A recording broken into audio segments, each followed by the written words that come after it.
What's going on, everybody? This is Lady Luck. Hey, come on in here. I got a lawsuit filing. Had to make sure I say lawsuit filing, where anyone thinks I just got a lawsuit. Like, no, I got the filing. International headliner Candace Owens, Lord, girl, I'm gonna have to give her a whole playlist. Candace, what are you doing, girl? What you doing? 3 people watching. Make sure y'all come in and hit that like button. Say something in the chat. You don't have to hide in the bushes. Sweet Jesus. Jesus loves the trolls. Oh man, you guys can see the banner at the bottom. We are still aiming towards the growth of the LLC to hit 50K. So far, we're going to keep pushing forward. If it goes past July 31st, it goes past July 31st. You got to have something to aim towards, though. Welcome, welcome, welcome. Come in. Say hi. Send a comment. Don't be scared. Don't be scared. Thank you, son. It's okay. Thank you, thank you.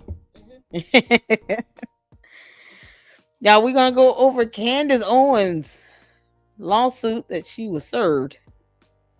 Candace, girl, you getting sued by the French. Y'all know they helped us in the American Revolutionary War, right?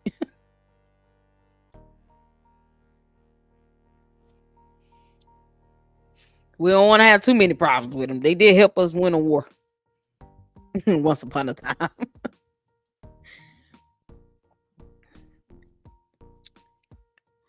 How's everybody doing? I know it's a little bit later than I anticipated. I still have some more content to post up, but we'll give everybody a few minutes to come in. Guess in the meantime, we'll watch some babies. Until you do right by me, everything you... Let's get to the part where we get to the life. Oh, Lord have mercy. Until you do right by me, everything...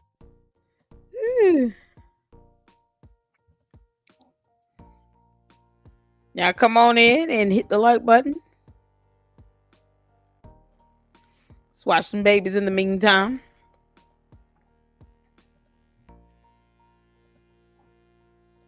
Until you do right by me, everything you think about is gonna crumble. Who you think you is? You can't cuss nobody. Look at you.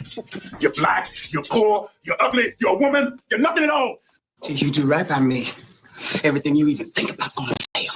Ladies and gentlemen, wrestling fans around the world, this is what you've been waiting for. Live from the sold-out Whippersnapper Dome, it's WrestleMania 2025. In the main event, 2 of the most polarizing, power-hungry, billion-dollar babies the world has ever seen. In one corner, the space-racing, tweet-blasting tech tycoon, baby Elon Musk. And in the other, the ratings king, the MAGA-powered maniac, baby Donald J. Trump. Who's going to get body slammed into bankruptcy? Tune in this Sunday, only on pay-per-view. Listen here, brother. You got baby Trump, the real champ, the orange machine, and I'm calling out that pint-sized punk with a rocket baby Elon. You might build Teslas, you might fly your little space toys, but you never stepped in the ring with the king of ratings, the master of MAGA mania. I body slam stock prices, I drop elbows on algorithms, and I leg drop losers like you. Right back to Mars, Jack. So what you gonna do, baby Elon, when Trumpomania runs wild on you? Oh, yeah, baby Trump, you orange creamsicle in a onesie. You've been running your mouth like it's a reality show rerun, but the future's here, and it's spelled ELON. Yeah. You see, while you're busy spray tanning and tweeting tantrums, I've been launching dreams into orbit and pile driving gravity into submission. You're stuck in 1987, brother, and I'm already main event in WrestleMars. So buckle up, baby Don, because the Tesla Terminator is revving up, and the next stop is Slam City. Dig it. Mexican, we're at a date. Little Caesars. I didn't feel like cooking today, so I bought myself some Little Caesars pizza. What's good, young moguls in training? You tuned in to Lil Whippersnapper's Hip Hop History, and I'm your host, Baby Ice, Gold Pacifier, Platinum Plans, and today we're talking about the blueprint himself, Sean Carter, a.k.a. Jay-Z. Now, let me put you on game. Jay wasn't handed nothing. Marcy Projects, Brooklyn. Survival was the first hustle. Before the Bentley, before the Basquiat, he was grinding tapes out of the trunk. Labels passed on him. So what did he do? Built his own empire. Rockefeller Records. That's boss mentality from day one. Then came Reasonable Doubt, 1996, Street Slick, Business Sharp. That album was like Wall Street wearing Timberlands. From there, it was chess, not checkers. The Blueprint, the Black Album, 444. Each one showed growth, legacy, and long game intelligence. But Jay didn't stop at the booth. Now, homie became the first real Oh my hip hop God, billionaire. so Rock adorable. Nation, Tidal, Ace of Spades, married Beyonce. He ain't just a rapper. He's a living monument to reinvention. So next time you hear Hove, know you listening to more than just a verse. You hearing the voice of every hustler who made it out clean. This Baby Ice signing off from Marcy to Mogul, and that's the real American dream. Peace. I'm Matthew Lesko, and my new book will tell you how to tell bill collectors to shove it. My new book shows you 4,000 government programs that you can use to pay your bills and get out of debt forever. Get $2,000 to pay your rent or mortgage, or even $7,000 to pay your credit card bill. Look. I guess Martin finally done kicked you to the curb, huh, Jim? Well, send me a postcard from Bougie. Listen, did you know that the very first presidential armored car was a Cadillac that had previously belonged to Al Capone? Now you do. Who are you? Who you? I'm the owner of this house. Wrong answer. My granddaughter Helen is the owner of this Can't be house. serious. You a hoe. You ain't got no power or no deed. Did you do this?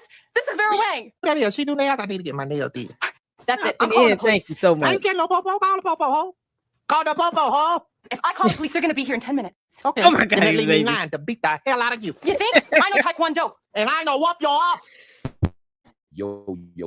Welcome to Lil Whippersnappers Hip Hop History, where even the sippy cups got swagger. I'm your host, Baby Ice, still rocking Pampers, but talking legends. Today, we honor a man who wasn't just hip hop. He was a heartbeat, a prophet, a problem, the one and only Tupac Shakur. Pac wasn't just rhyming for fame. He was rhyming for freedom. Born into fire, raised by revolution. His mother was a Panther. His DNA was defiance. He came out the gate with Tupacalypse Now, and it was like a Molotov cocktail in album form. Songs like Trapped on Brenda's Got a Baby. That wasn't entertainment. That was truth with bass. We get to start out with something.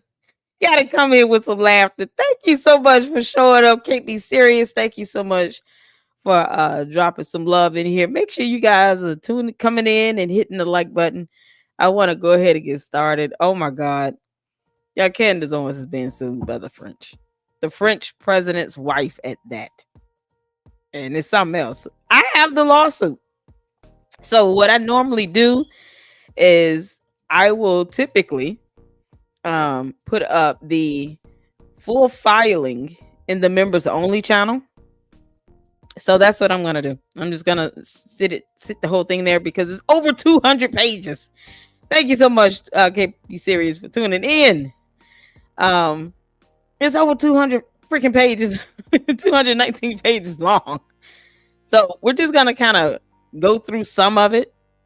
First, we're gonna check out some videos. We're gonna check out CNN, and then I'm going to check out Candace's actual video from her podcast, from her channel. I like to be fair.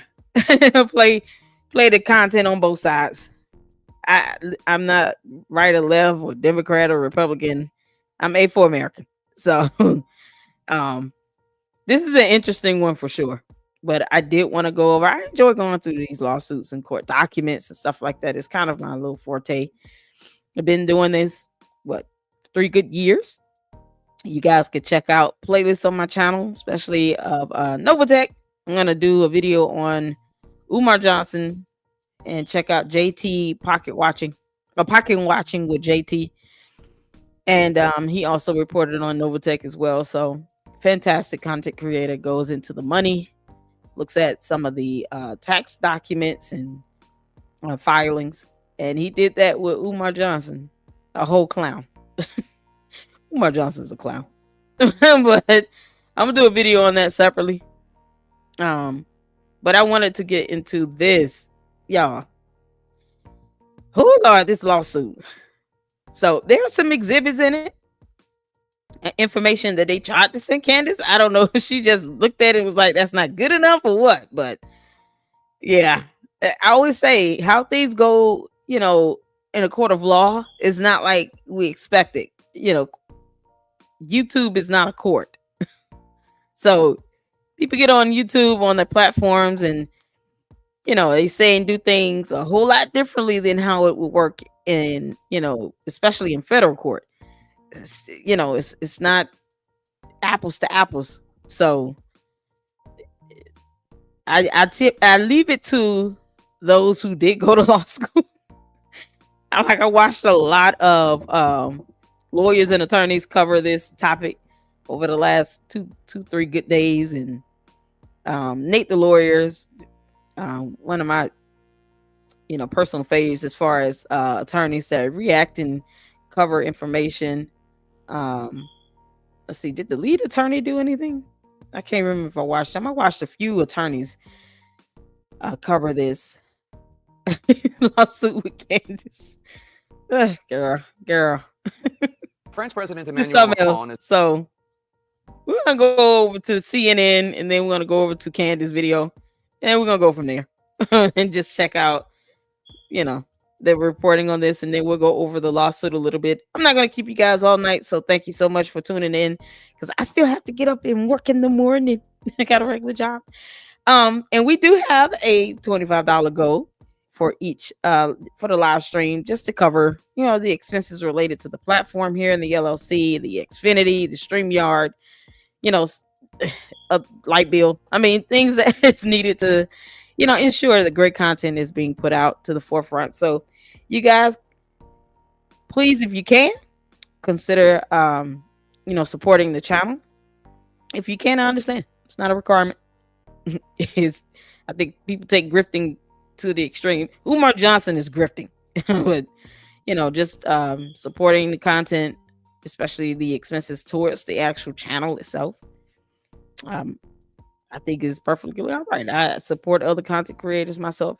I'm definitely going to get t-shirt from Quality Reacts. Shout out to him. Shout out to Hood Horrors. Happy belated birthday. Your birthday was yesterday, y'all. We have another video that's going to be premiering for show number 5 of Nature Boy, aka Eligio Bishop, a whole ass cult leader who's now in jail for the rest of his life. So we have a lot of videos that are going to be coming out. So we have a $25 goal, and any support to the content, to the channel, I always appreciate and bless God for. Thank you to all of you for just tuning in and watching. Hit the like button. Hit the like button. Don't be afraid to engage in the chat. It's why it's here. Hey, Saint, how you doing? Shout out to my mods. Shout out to all the supporters. Shout out to my members. We had a fun members only live stream yesterday. Oh man, we laughed for hours. So consider becoming a member, and make sure you also check out in the description of the video the products tagged to Dr. Squatch soap and products. It smells good, gets you clean.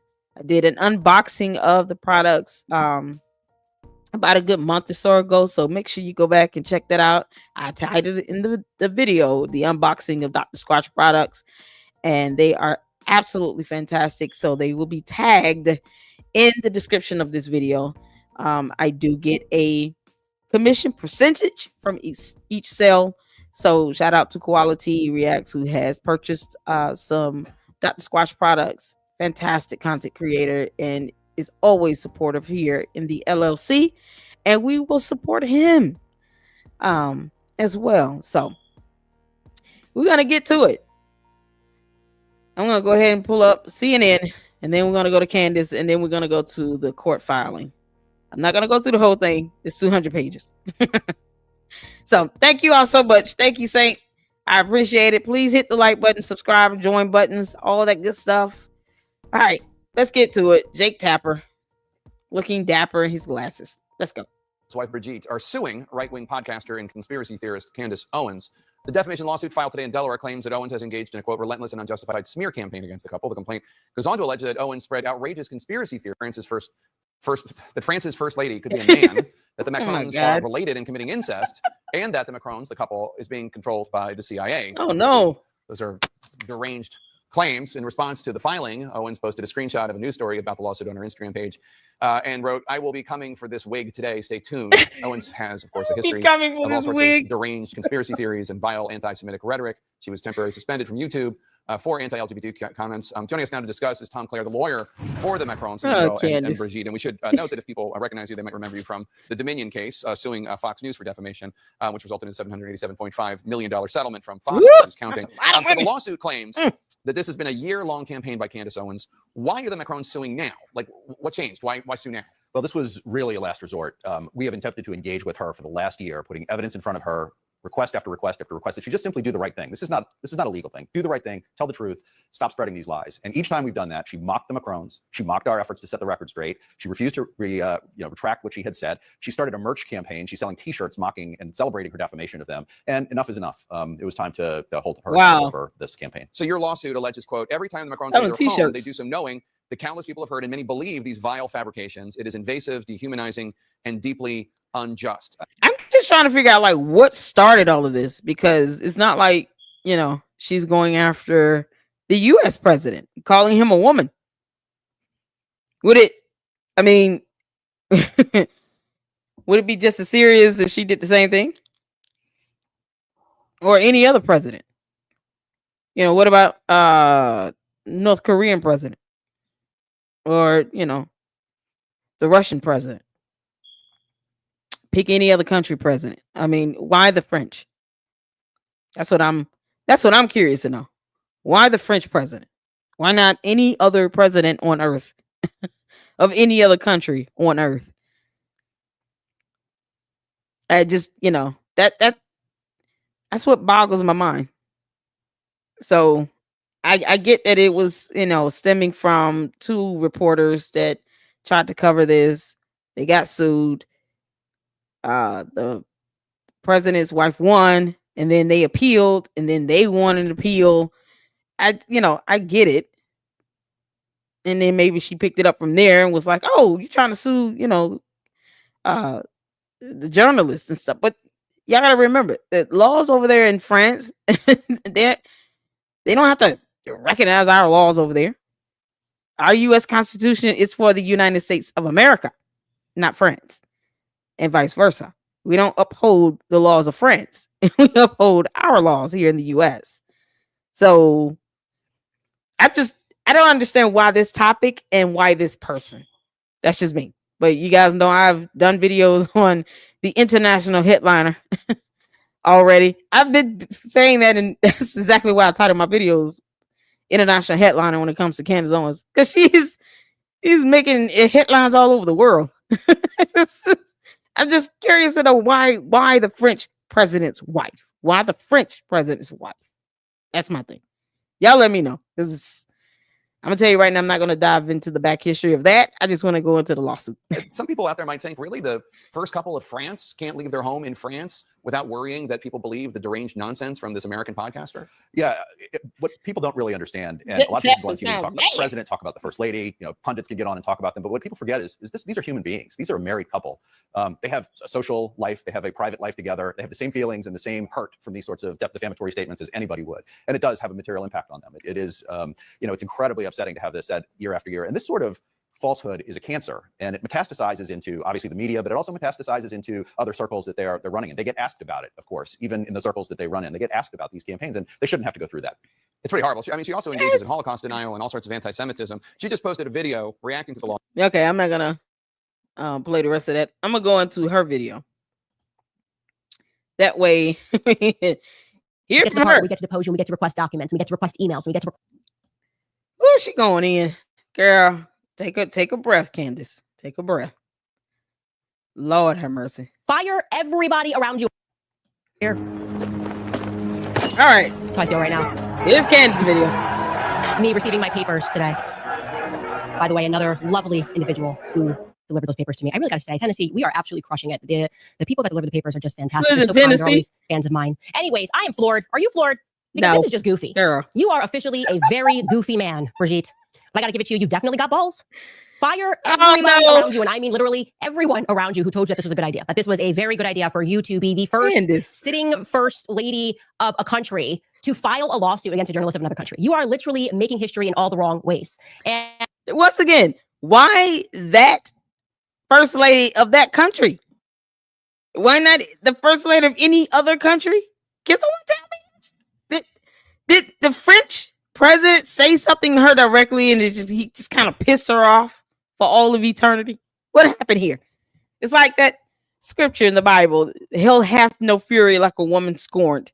Did the French president scorn Candace? Can someone please tell me exactly why she is targeting this? the French American president's wife. Did he scorn her? Maybe Emmanuel did something he shouldn't have done, or said something that touched a nerve or something. They went to a dinner party and he forgot to speak, or gently, brushed past her shoulder and rolled his eyes at her or something. Something happened here. It can't be just I'm going to wake up today and then I'm going to say, yeah, that looks like a man. Perhaps I should do a whole series on this. It could not have been just that simple. It has to be something deeper than this. What's the problem, Candace? Tell Lady Luck what's wrong. Because I don't understand why are you going after the French first lady? Maybe Emmanuel sent the text message and they went to the wrong woman. I don't know. It doesn't make sense. It's unexplainable to me. But okay. All right, let's let Candace get it out. And I want to be very clear here, right at the top, that this is My obvious, Lord. very clear that it is an obvious and desperate public relations strategy. That's what this is. Where do we even begin? Okay, so let's rewind this. In case you're new here, a few weeks ago, Brigitte Yeah, I'm into finally this. lost her defamation claim against 2 journalists, which was taking place for years, by the way, over in France. It was the most viral story worldwide. Everyone's going, okay, obviously something is here. She's been clinging to this defamation claim, saying, oh, I'm suing them for defamation, and this is not true. And Brigitte's world, therefore, came crashing down because that was her only effective PR strategy. That was the only thing that they used to dissuade the rumors that she was born a man. It was an absolute farce of a lawsuit, which relied upon the public not knowing the details of the lawsuit at all. In short, the lawsuit was not about whether or not she was born a man. Okay, that's not the claims of defamation that she was bringing against them, but rather it was very particular, and it was about whether or not Natasha Ray and Amandine. Candace, do you know that there are real issues going on inside of the United States of America that you could literally shed light on and it will go viral?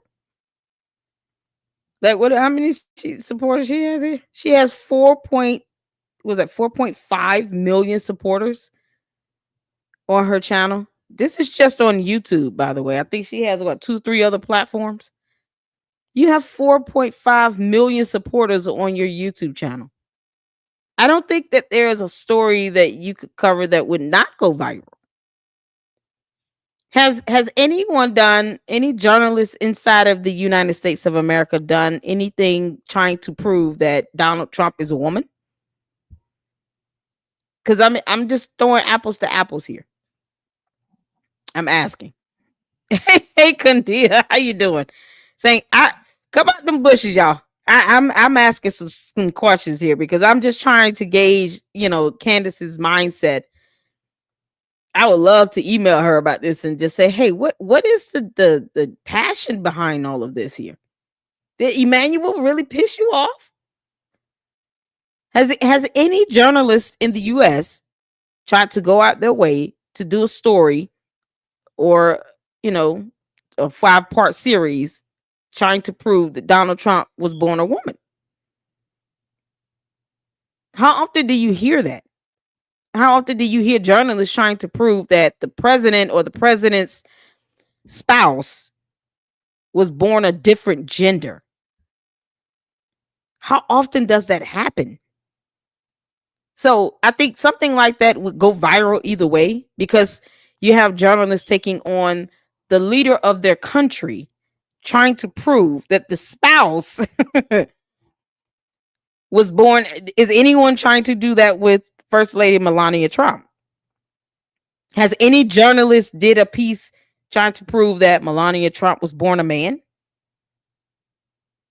I'm just throwing this out of here to compare apples to apples.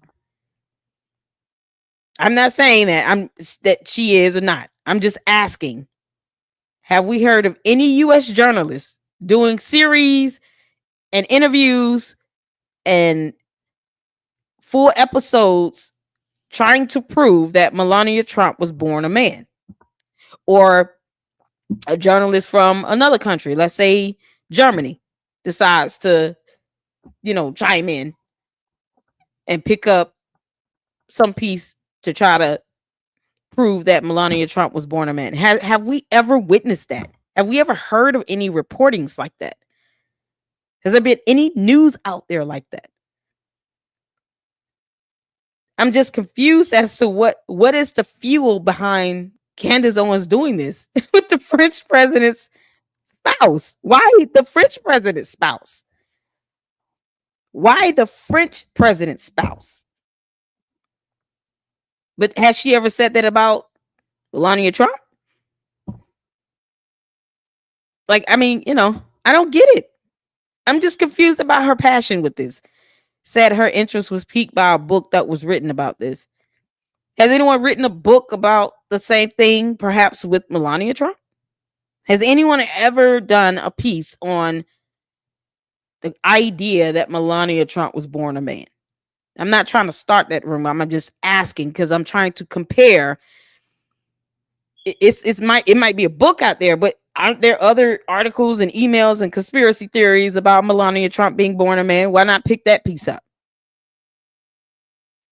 That would be my question to Candace. Why not pick up any piece or book or article or journal that may or may not have been written? I don't know. But or toy with the idea that Melania Trump was born a man. Why go for the French president's wife when the same probably could be pursued about any other country leader's spouse? Like, she's going hard in on it. And it's just like that whole mindset, that thought process could be applied to any other leader's first lady. I mean, if we really want to be honest about it. I'm just trying to figure out, okay, you did a mini series on this. You said what you said on your YouTube and your podcast. And now it's at a point where you're being sued. How much longer is this going to go? Why not go hard in on another president's spouse if you're going to go this route? I mean, you might as well do a piece on all of the first ladies of major countries around the world. If you're going to do this for France, why not do it for any other country? Pick another country and target the first lady. It's just the energy behind this is so weird. It's so weird. But okay. All right, Candace. Go hard. Roy misspoke when Natasha said that a document that they had received throughout their investigation appeared to her to be fraudulent. I mean, they were getting really petty. She basically was like, if you make a mistake, I'm going to sue you for defamation. And of course, when you're working with people who won't answer basic questions, you are bound to make little mistakes. But like I said, Brigitte's entire PR strategy hinged upon public ignorance. And then the public ignorance went away when I did the Becoming Brigitte series, because people realized you only have to get one episode into that thing, okay? You realize these are not outlandish allegations. These are not allegations coming from the quote-unquote far right or the quote-unquote far left. These are not allegations that are coming from deep on a Reddit feed, okay? This is the reality. It is a couple in reality that has been involved in way too many pedophilic scandals, okay? Scandals are related. But I mean, it's coming from two journalists, and who knows what their motive was in creating that piece. What was the intent that they were going after here? This is why, when you have a platform, whether it's 4.5 million supporters or 26,000 supporters, and I bless God for all of you, and we're growing, you still have to be responsible with what you say. Our words have power. The Bible speaks that life and death is in the power of the tongue. And I know Candace is a Christian, so she understands that scripture. It's very powerful. So there's a level of responsibility that we have with our platform and what we say. Even if you're not a Christian, if you're not a believer, you still understand the power within your words and the influence it could have. What was the two journalists' intent when they started writing their articles and book on the First Lady of France possibly being a man? I mean, what was their intention with that? So when you pick up the burden of this journalism from, others who have, started this reporting here, I'm wondering, did she ever sit down and ask them, what is the intent behind this? What is it that you two are trying to relay in this book, in this article, and what you all are doing by, accusing the First Lady of France of being born a man? What is the intention behind that? Was that ever discussed? It's so weird. It is. It's so weird. It's weird in my opinion too, because like I said, first of all, Candace has a very large platform. This is why I title any video I do about her International Headliner, because she has the ability to make waves internationally. And then two, it's kind of like,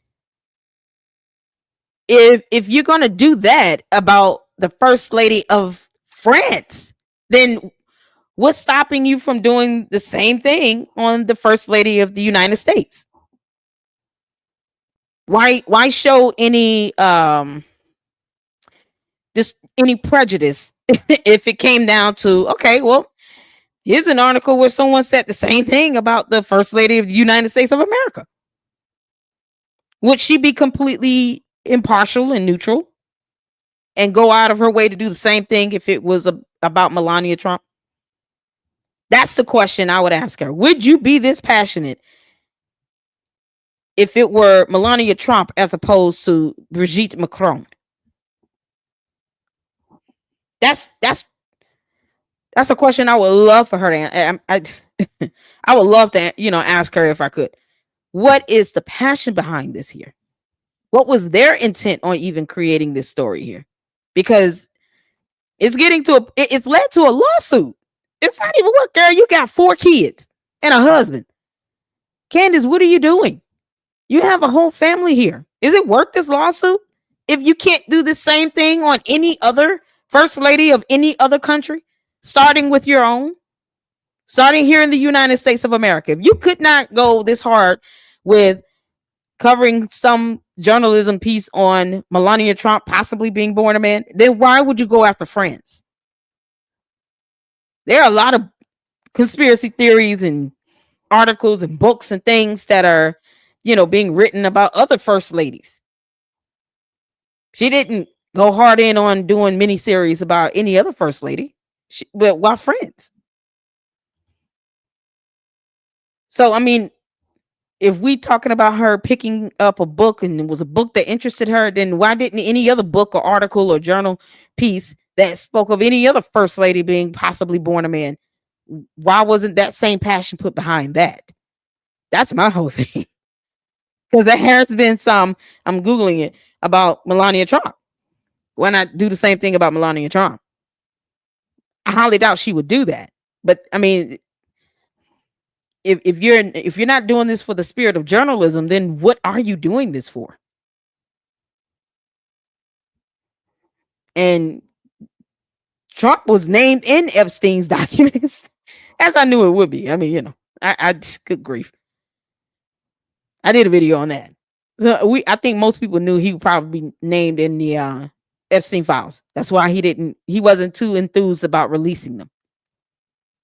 But you have a president of your country that you're a citizen of here that's connected to an actual ring here with some perverted evil crap that they did, and he's been named in those documents. Are you going to go and do a mini series on Melania Trump possibly being born a man? If that's what she's doing this for, if that's the case, I'm asking questions. I'm just asking questions, Candace. I'm just asking questions. Candace said her interest was piqued by a book that was written about this. The whole story is weird in my opinion. The defamation case was about a picture. They said the pic was altered or something like that, not about them saying she was a man or not. Hey, thanks. How you doing? Thanks, 1138. Emmanuel was only 14 when Bridget began pursuing him. Like, that's not weird. Was it 14 or 15? And yes, I do find the age gap, being a mom of 2 boys, 2 teenagers myself. Yeah, I would find it awfully weird for some 30-some-year-old to try to pursue my 17-year-old. Hell yeah. Yeah, let's not listen. We don't take the human factor out of this. I'm not doing that at all. I don't know if that's what her whole passion is because of the age gap. This is what I'm asking here. So is that the passion behind her doing this? Is because they got 20, 25 years age gap? And he was 15? What is the laws in France as far as age of consent? I mean, yeah, that would be either way. You're a grown ass woman. You don't look at some 14-year-old like, you know what, one day that plan on making that boy my husband. Like, no, the devil is a liar. Yeah, of course that's weird. As a mother, of course, because I have to think along the lines of, what if this is my son, some 30-something-year-old is trying to pursue, and my son is 17. And here in the US, our laws say you must be 18 to consent. I don't care if he's 18 or 20 or 25. I mean, you got somebody that's 35, 40 plus years old. They got a 20 good year age gap between them. And I find out they pursuing my child when they were, well, what's considered a minor over there in France is not considered a minor over here because laws are laws, right? Laws are laws. We might not like all laws, but they are what they are. So in France, I think their age to consent is 15. Ours is 18 in the US. So that's why I say we don't honor France's laws, but they don't have to uphold and honor ours. But it's still weird either way. Because I mean, we're programmed over here to believe that at 18, you're considered an adult, not at 15. So since we're programmed to believe at 15, you're still a child. And yes, you're still young. You haven't even hit 20 yet. You're not old enough to drive at 15. You're not old enough to buy alcohol. You're not old enough to smoke. You're not old enough to vote. So yes, we will still in any form consider that very young. And if she pursued him, because I'm not well versed on anything going on with these Macrons, say that right now. But if she pursued him and he was 15, and she was already 30 something, married with kids, yeah, man, I would cuss her ass out and still be cussing her out. Like, yeah. As a mom, yes. Brigitte Macron would be catching it from me in many, many, many messages. I would be cussing her ass out on my platform every day. Because I'm a mom. That's just me being a mama. Hell yeah, we would go in on her. So my child at 15, girl, you kick rocks. Like, I would be going off every day. But would I go so far as to say she's a man, though? That's the question here. It takes a whole, gross and disgusting, yeah. But a man? How do we go into that narrative where it's understandable as a mom? Candace has 4 kids, all on boys. I assume. I haven't heard her say she has a daughter yet. So as a mom of 3, 4 boys, how many other boys? You got a son at least. You can imagine your son's school teacher trying to pursue your child and he's only 15. You would be mad as shit. But then how does the narrative change to, I think this person was born a man? That's my whole thing. Candace did an interview on the author of the book with the author of the book. Okay, I have to watch the interview. Yeah, I mean, I think I would still have the same questions though. Welcome in. Absolutely, she would. My question is, why is she so obsessed about another person's private part? Yeah, she's obsessed with power. She's exposing deception. I think she can expose the deception of, misleading a child. Yeah, for sure. That's my whole thing. Those are 2 separate things to me. Everybody has the right to their opinion, and we certainly respect opinions here. I think that those are 2 separate points to make. Pursuing teenage boys versus being accused of actually being born a boy. I just, everyone that we like, are we going to do this with Jeffrey Epstein?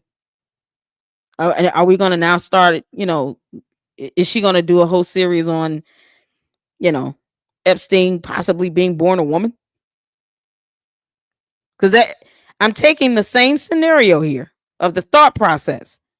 It went from it's gross to be pursuing a 15-year-old kid and you're 30 something. Absolutely.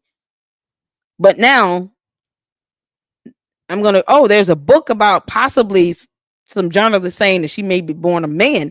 Okay, are we going to do that for every person that goes out and pursues kids? Now we're going to go out and do pieces on them possibly being born a different gender? Is that how this is going to go?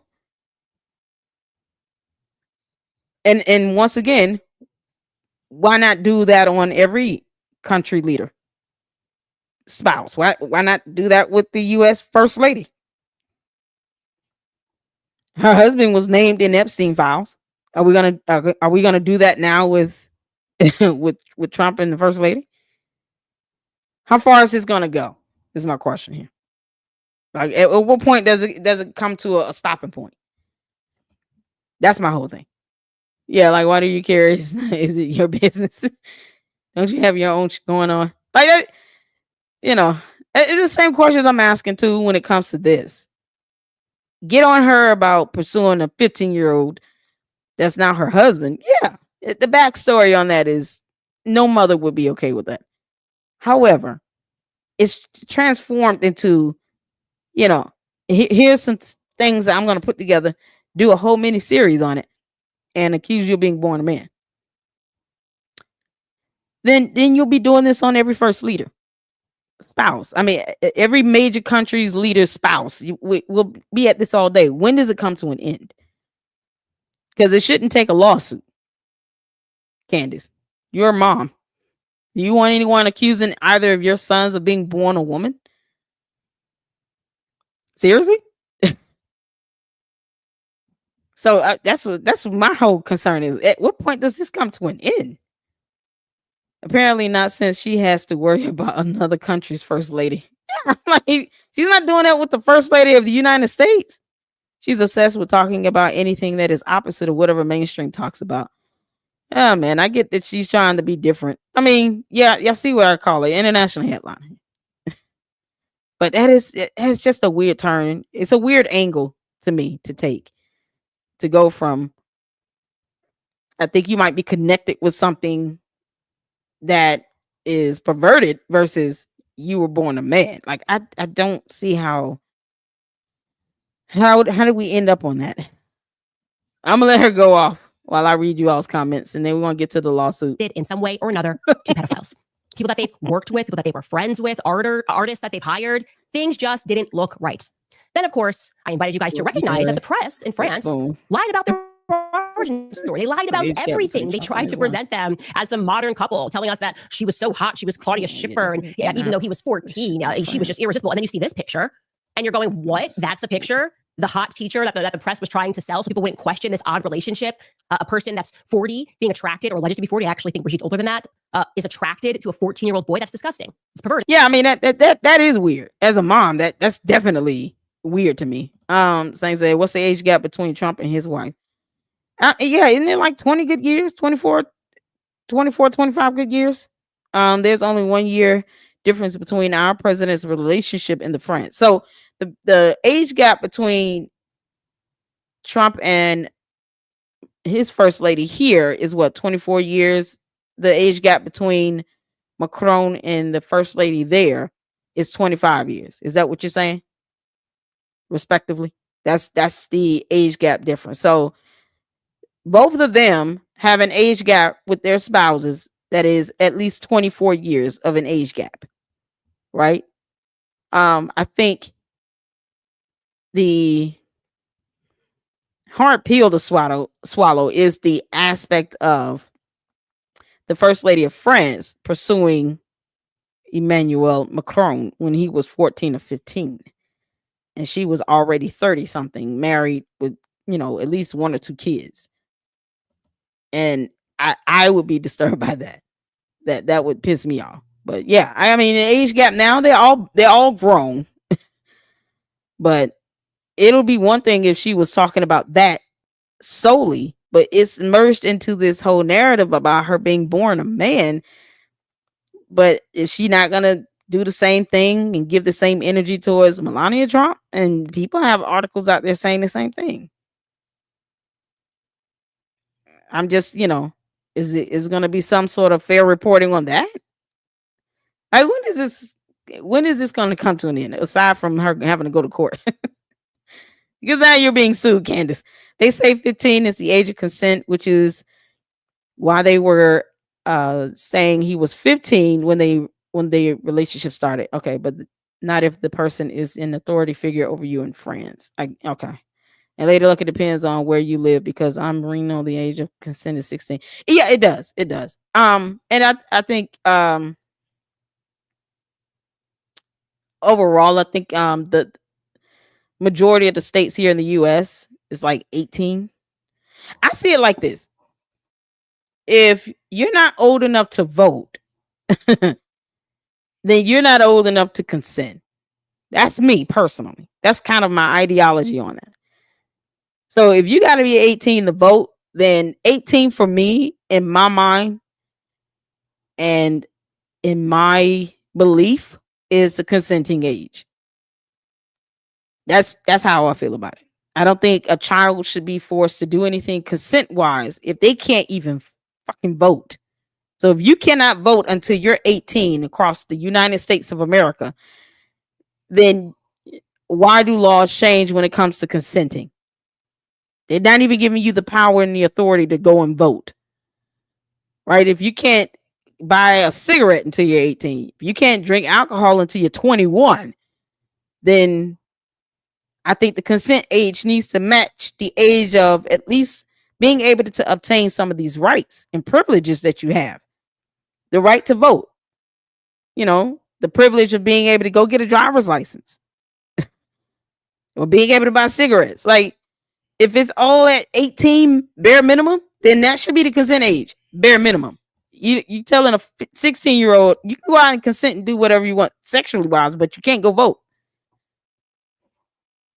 They don't even have a simple right to vote. To me, that's just for me. That's for me. But that's here in the U.S. We don't dictate what laws they have over there in another country, especially in France. They also helped the U.S., I recall in history, kind of, shape what our republic democracy would look like as a country. They helped us fight in the American Revolution. Anybody remember that? Oh man, you might want to revisit watching Hamilton again. France aided in our American Revolution. What are we doing? We're making them mad, and they helped us become an independent republic nation. Like, seriously? Oh, Candace. All right. Go off, sis. No matter what, this is an incredibly perverted story, which centers around individuals who happen to surround themselves with other perverts. That's the reality. You cannot look away from that. And then, of course, right about the time that President Donald Trump personally called me and told me that Emmanuel Macron asked him to order me to just stop talking about his wife's penis, then the world knew something was going on here. Because that's not normal. That is completely not normal for a sitting president to get on a plane, to come over and visit another sitting president, discuss Ukraine and Russia, negotiations for world peace, and then take him to the side and say, hey, so do you know Candace Owens? That's the point right there, Saint, that I'm making here. Even if you can vote, that doesn't mean one is mature enough to really comprehend the risk with exactly. And I get you. I know I get you. And that's why I said it,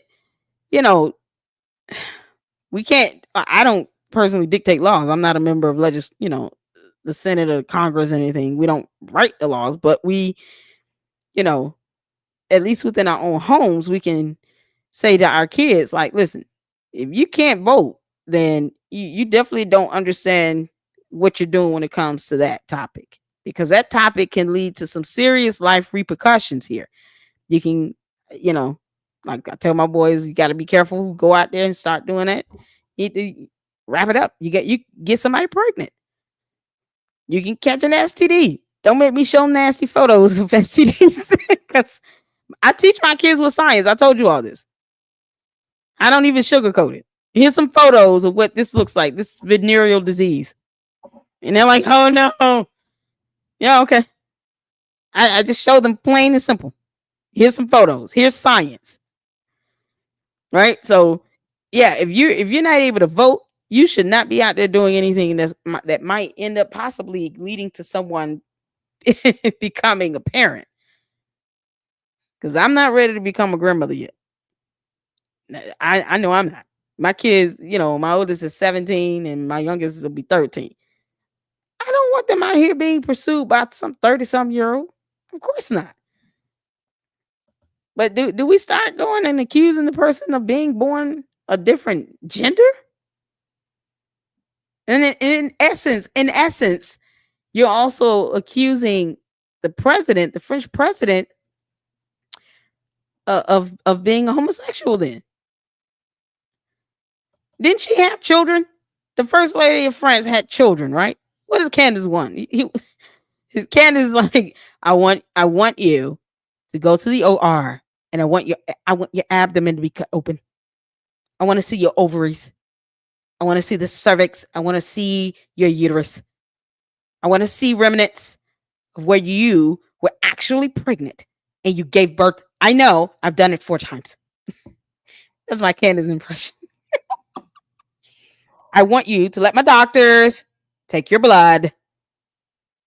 And then I want them to take you to the OBGYN. I want a full ultrasound. I want that evidence. I want the physiological, anatomical evidence of you being born a woman. Because you know that's what she's going to ask for. What more else could they use to prove that she was born a woman? Aside from pictures. Now she's asking for blood.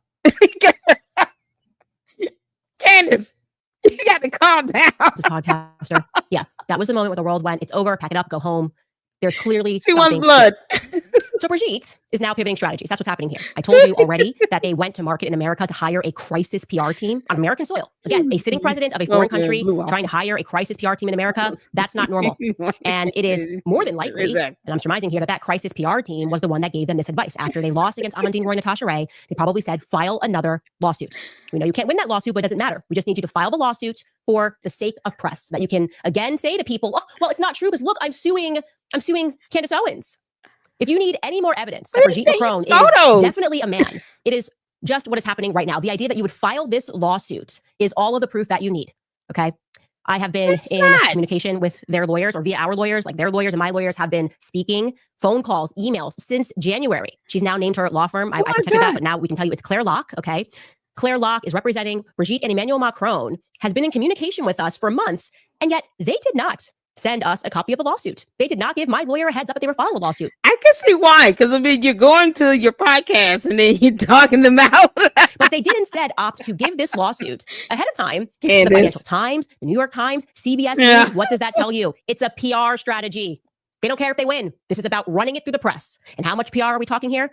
Yeah, Claire Locke, Tom Locke, or Tom Claire, whatever his name is. They actually uploaded the lawsuit to their websites, and then they gave CBS News a link to the uploaded lawsuit before I had been served. We bless God for it because I have a copy of it.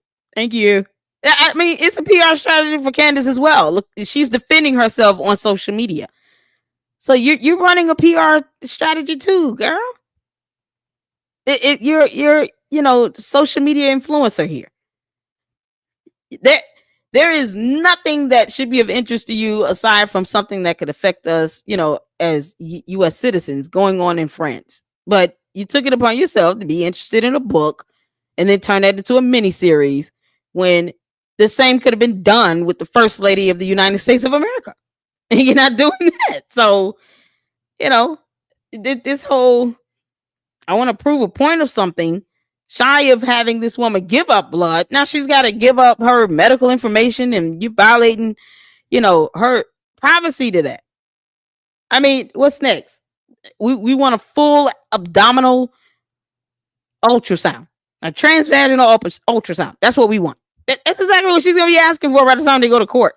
Before my lawyer was even informed about it, I found out with all of you. I found out with the world. I found out from the Financial Times that I was being sued by the first couple of friends. Giving her ideas. And even in the Financial Times, this is what's really funny, despite getting the exclusive on the story, and they must have gotten it yesterday, by the way, they definitely had to have received it at least yesterday, maybe even before then, because I think 3 people worked on the article. So this is not like they were breaking news. It was quite a long article. But even the Financial Times, despite getting the exclusive, they're kind of stating the obvious in the piece. They're like, yeah, this is a pretty steep mountain to scale. This has kind of never been done in the history of the world. Not sure what's up here. Specifically, the article reads, quote, the suit is a rare case of a serving world leader personally suing an online influencer over their content. It goes on to read, the Macrons face a high legal bar since U.S. defamation laws require public figures to show actual malice, meaning the person knew the information was false or had a reckless disregard for the truth. Making matters even more hilarious is the preschool principle that they have established here as the basis for their lawsuit. This is a quote from their lawyer. Given to the Financial Times, it reads, quote, Owens has dissected their appearance, their marriage, their friends, their family, and their personal history, twisting it all into a grotesque narrative designed to inflame and degrade, the Macron said in their filing. The result is relentless bullying on a worldwide scale. Okay, so my first question is, how old are you? Are you 5 years old? Yeah, really? But I mean, you gotta, did you ask what is bullying? Candace, you're saying that this woman is born a man and she gave birth 3 or 4 times. Shy of her showing you, ultrasound photos when she was pregnant, and you probably will still question that. I mean, I think the only thing that would probably satisfy her thirst in this would just be able to go into the OR room and see this woman get cut open, and then they have to pull out the ovaries and the fallopian tubes in her cervix and say, see, human anatomy. This is science. This is biology. She's a woman.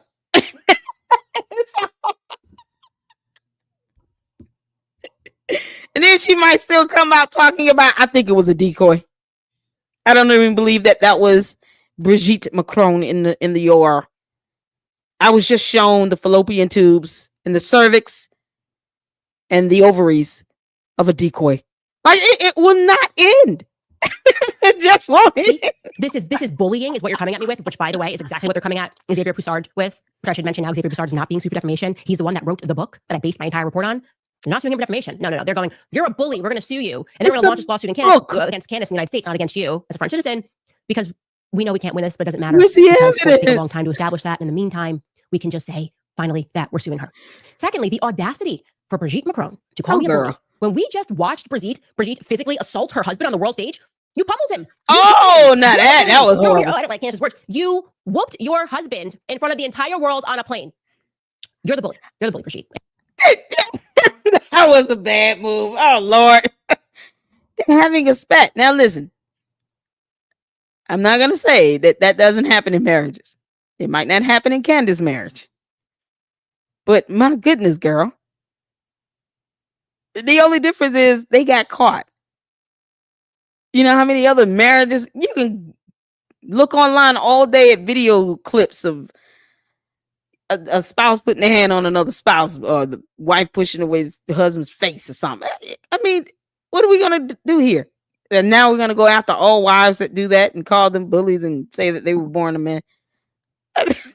And you've been bullying him, I would bet, since he was 14 years old. I think you've been grooming him, and that's the worst kind of bullying. Yeah, they see that. By the way, I want to read you that this is from their lawsuit. I obviously have not had time concerning. to read all of this, right? Like the Financial Times reported that the lawsuit also says that their filing includes a description of the circumstances in which they met. The president was a 15-year-old student at a Jesuit high school in Amiens when he first encountered Brigitte, then a 39-year-old married teacher with 3 children. Yeah, that's not true. Oh, man. Again, they're trying to say he's 15, he's 14. According to the filings, they, quote, formed a deeper intellectual connection. I mean, what evidence does she have to prove that he was 14, other than his birth certificate, and then just simple math? Like, is the birth certificate going to be forged? At some point, we have to accept facts to be what it is. If everything is altered and you don't believe anything presented to you, then you won't even agree to what's factually based. So even with the photos, she was showing some photos and she didn't agree with it.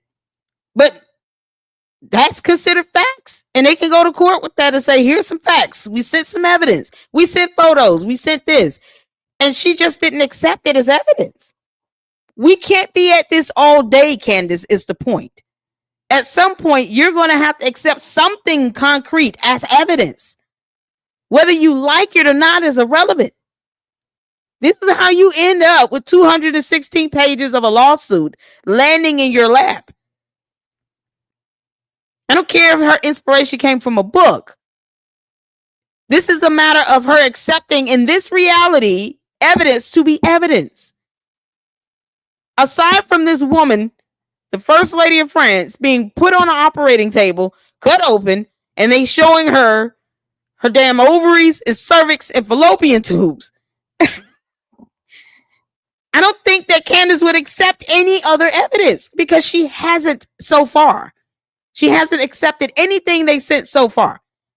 At some point, it has to come to an end. You have to, okay, we got to talk about something else. If she's not going to accept any evidence, then she'll be doing this for all of eternity. And then say, hey, I won the battle on that because she simply failed to accept the evidence that was presented in this reality here on earth. They're going to take the same evidence to court. What if the judge accepts that? What if the judge looks at this and says, this is acceptable evidence? This is enough to prove. It's still a lawsuit. It's a defamation lawsuit. They don't have to prove beyond a reasonable doubt. The burden to meet is a preponderance of the evidence. 51% convincing, Candace. 51% convincing. We're not talking about proving beyond a reasonable doubt. a preponderance of the evidence. It's a civil procedure. How long is this going to go on? She directed a production of the 1971 Milan Kundera play Jack and His Master, in which Macron played the lead role. And later, the two began meeting regularly to collaborate on another play. Their relationship, quote, remained within the bounds of the law, the filings say. Exactly. But when the teenager's parents found out about his, quote, strong feelings for his teacher, they moved him to a different school. Before he left, he told her, whatever you do, I will marry you. You're a creep. Like the fact that you're stating this as a defense, and you're not even telling the truth here, okay? Because you can't ignore the facts of how old he was when he was in that play. You just can't. So happy to go through this in court. But do you realize how creepy you are? How creepy this sounds? His parents then took him away because I'm disgusting, right? Because I'm a creep. Because I had power over this student and tried to seduce him, not because I looked like Claudia Schiffer, because I'm just like a creepy old man. Like that's what happened here. And you stating this is like, oh, it's so disgusting. Anyways, you have to also appreciate that their lawyer told the Financial Times that they're willing to fly to the United States for this lawsuit, right? They are willing to commute to the United States, to Delaware courts, where they filed this. Yes. But they were unwilling for some reason to allow us to fly to France to interview Brigitte, which we offered to do before we started the series. They were also unwilling to simply answer our yes or no questions that we emailed to them. So that Candace, they don't have to, honey. They don't have to, dear. They don't owe you answers, okay? You have to be okay with rejection. As part of, being an influencer on social media, is learning how to accept the word no. They are now under no legal obligation to answer any of your questions, especially over a topic like this when, and we're going to pivot over to the lawsuit where they did try to accommodate her and sent her information. The France helped us win the American Revolution. Like it's, and I get it. If she wants to do that, she can. But why does it involve her having to go on and go hard in on trying to say that this woman is a man? And I would ask, I mean, if she doesn't want to accept any evidence that they've sent to her, then why should anyone accept any evidence she's presented? We'll be at this all day, is my point. Nothing will get done. Has she shown any photos that, or any, it's just undeniable evidence of Brigitte having a male private part at some point? Since she wants to go all the way in, I don't think anything she's shown, anything she's given as evidence would be good enough. That's my whole thing. But why not take any of these articles and, books and things that have been written about Melania Trump possibly been born a man? Why not go in on that? Her husband was linked to the Epstein files.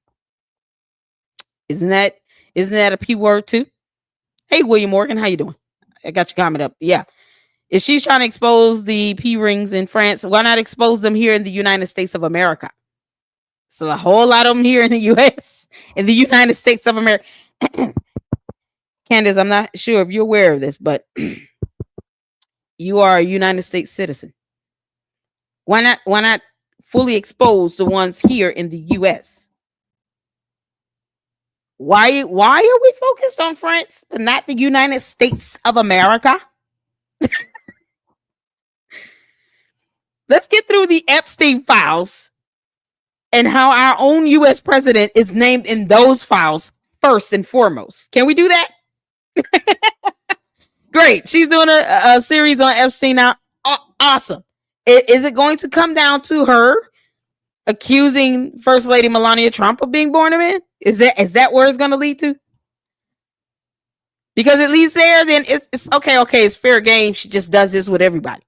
But if she doesn't do that with the First Lady of the United States of America, then my question remains, why be so passionate about the First Lady of France and not the First Lady of any other country? Lots of P rings going on around the world. In the U.S., is she going to go after the First Lady of the United States the same way? Because her husband is named in the Epstein files? If that is her MO now, then I expect to see her do the same thing with Melania Trump. Just for the sake of not being hypocritical about it. Like, this makes no sense. Now, All right, we're gonna get to the lawsuit, and then that's gonna be at the end because otherwise I'm a bit confused. The passion behind this is so weird. So we have here case number N as in Nancy 25 C as in cat dash 07 dash 194 CLS in the Superior Court of the State of Delaware. Emmanuel Macron and Bridget Macron plaintiffs versus Candace Owens LLC, and George Tom Inc. defendants. Jury trial has been demanded. Of course, March 2024, Candace Owens, a right-wing, is she right-wing podcast? Okay.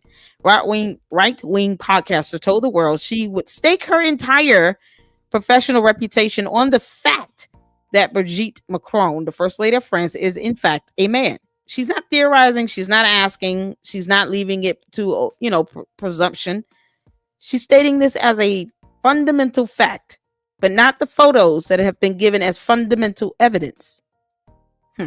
Since then, Owens has used this false statement to promote her independent platform, gain notoriety, and make money. Yes, she was selling t-shirts. Candace, girl. You even selling t-shirts, seriously? Oh, God. Owens disregarded all credible evidence disproving her claim in favor of platforming known conspiracy theorists and proven defamers. And rather than engage with President and Mrs. Macron's attempts to set the record straight, Owens mocked them and used them as additional fodder for her frenzied fan base.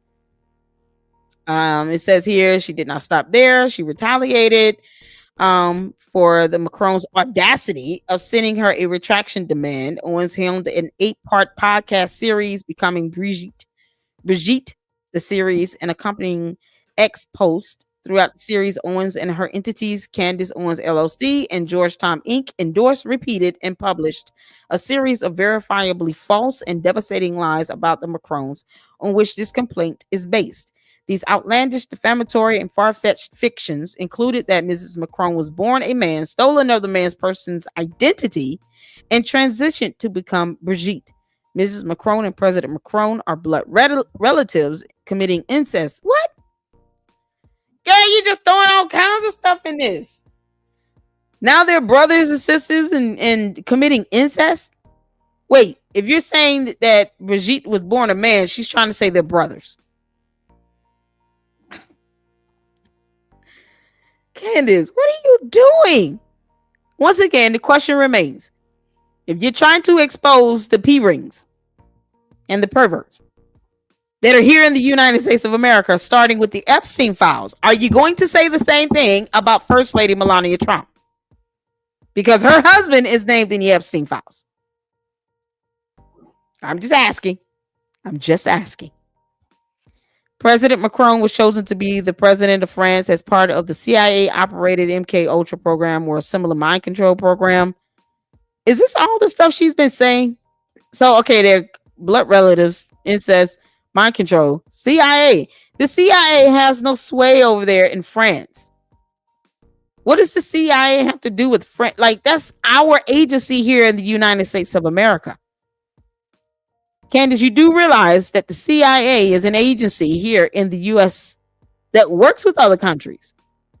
But this is our own Central Intelligence Agency. This is our agency here in the United States of America. I need you to come back to the U.S., Candace. You and your mind need to come back to the U.S. Come back to us. Come back to us. And Mrs. Macron and President Macron are committing forgery, fraud, and abuses of power to conceal these secrets. These claims are demonstrably false. And Owens knew they were false when she published them, yet she published them anyway. Okay. So we're gonna go down.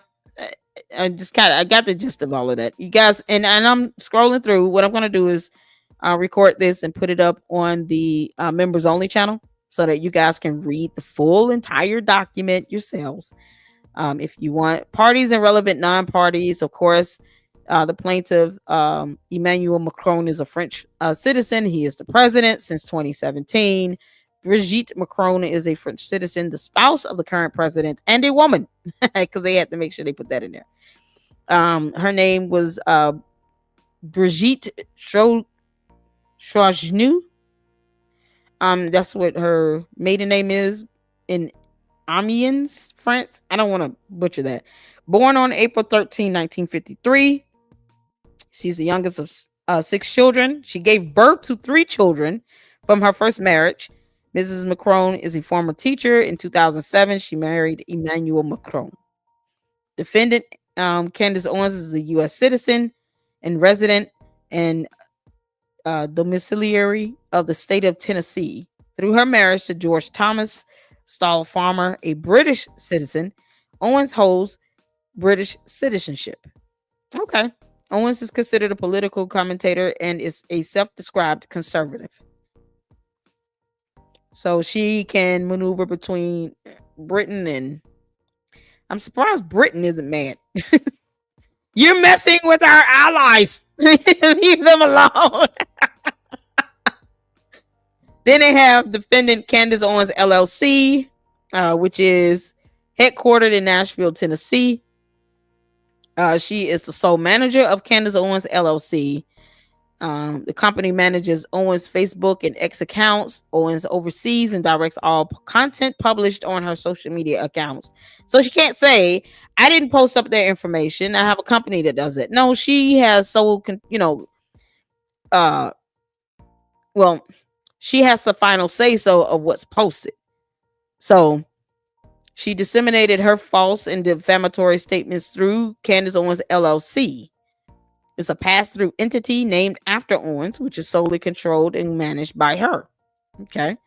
And then Georgetown Inc. is a registered for-profit corporation organized under the laws of the state of Delaware with its headquarters in Nashville, Tennessee. So that's why the lawsuit is being filed in the state of Delaware. Georgetown Inc. Why they are going after Georgetown Inc., I believe is simply because it's a registered for-profit corporation that probably would have the most, funds sitting there if they were granted their judgment. Otherwise, why not file it in the state of Tennessee? I guess, that would be my question. But yeah, that for-profit organization, I think, is probably what they're going after when they decided to file it in the state of Delaware.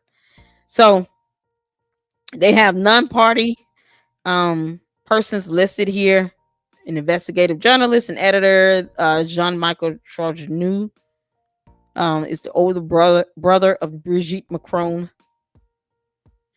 Natasha Ray is an investigative journalist. Amandine Roy is a self-proclaimed spiritual medium. What? Jurisdiction. So the court has subject matter jurisdiction over the civil action, and the venue is proper in this court under Delaware law. The court has personal jurisdiction over defendant Candace Owens under Delaware law and the due process clause of the U.S. Constitution because she manages an LLC formed under Delaware law, and the claims relate to the business of the LLC. So the Candace Owens LLC falls under Georgetown Inc. is my understanding of it. Let me know if I'm wrong.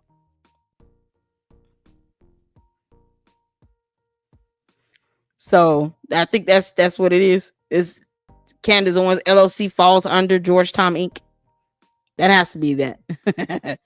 Seriously, I'm lucky. I was a lifeguard and was approached many times in malls to recruit me for modeling when I was a teenager. Thank God. Won't God keep you safe and protected? I think we all could say we've had our scare stories about older people coming. I was approached, at 16, waiting on a train by somebody that looked like they were old enough to be my grandfather. Tell my what's up, shorty? Jump off this bridge. Like it was gross. But, thank God for keeping me and protecting me. Gaza, what? What's it worth to ya? Could you speak on that? What's worth what? I don't understand. Yeah, please just ask the regular question here. I don't limit free speech. I just want to understand what you're asking me. She would want to reach out to Interpol. I think they filed in Delaware because of whatever defamation laws Delaware has. Yeah, it has to be because the company is registered. Georgetown Inc. is registered to Delaware. but is headquartered in Tennessee. And Candace Owens LLC falls under Georgetown Inc. Kind of like Georgetown Inc. is the umbrella company. So otherwise, has she ever lived in Delaware? If it wasn't, I guess if that weren't the case, if it were the other way around, then they would have had to file it in Tennessee. But yeah. So let's see here. The plaintiff's claims against her arise from her and her Delaware entity's actions in causing tortious injury to plaintiffs by an act or omission outside of Delaware, as they regularly do or solicit business, engage in persistent courses of conduct, and derive substantial revenue. Here it is. It's the revenue. That's what I mean. So Georgetown Inc. is the for-profit organization that has the most money connected to it. So it's where they're drawing their revenue into. And then Candace Owens LLC falls underneath that. That's all. All right. So that gives them jurisdiction. The end. Factual allegations. You guys can read here. President Macron rose to power in France, embodying a modern dynamic image of leadership that resonates with many citizens.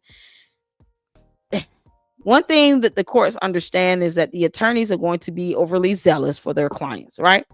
So even for the statements that you read in this lawsuit that comes off like it's being overly complimentary, that's the attorney being the attorney. They're representing their client. Their job is to make their client look good to the court, to the judge, and to the jury. There is a jury trial demand here. So that's what it comes down to.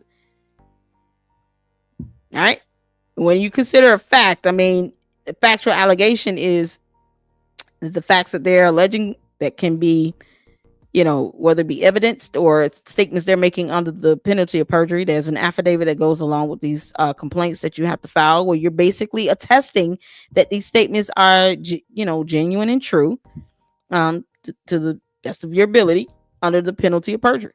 So when they go to court, if they want to sit here and challenge whether or not he embodies modern dynamic images of leadership, that's not going to be the topic of discussion. That's not the claim they're making here. But if the defense goes off on a tangent talking about, well, you made statements under here that's not factual, well, the jury will determine that. And then, they'll be able to make the argument, or the judge will just, allow the petitioner to object to it because it won't be relevant. You got to stick to what's relevant to the claim. Okay.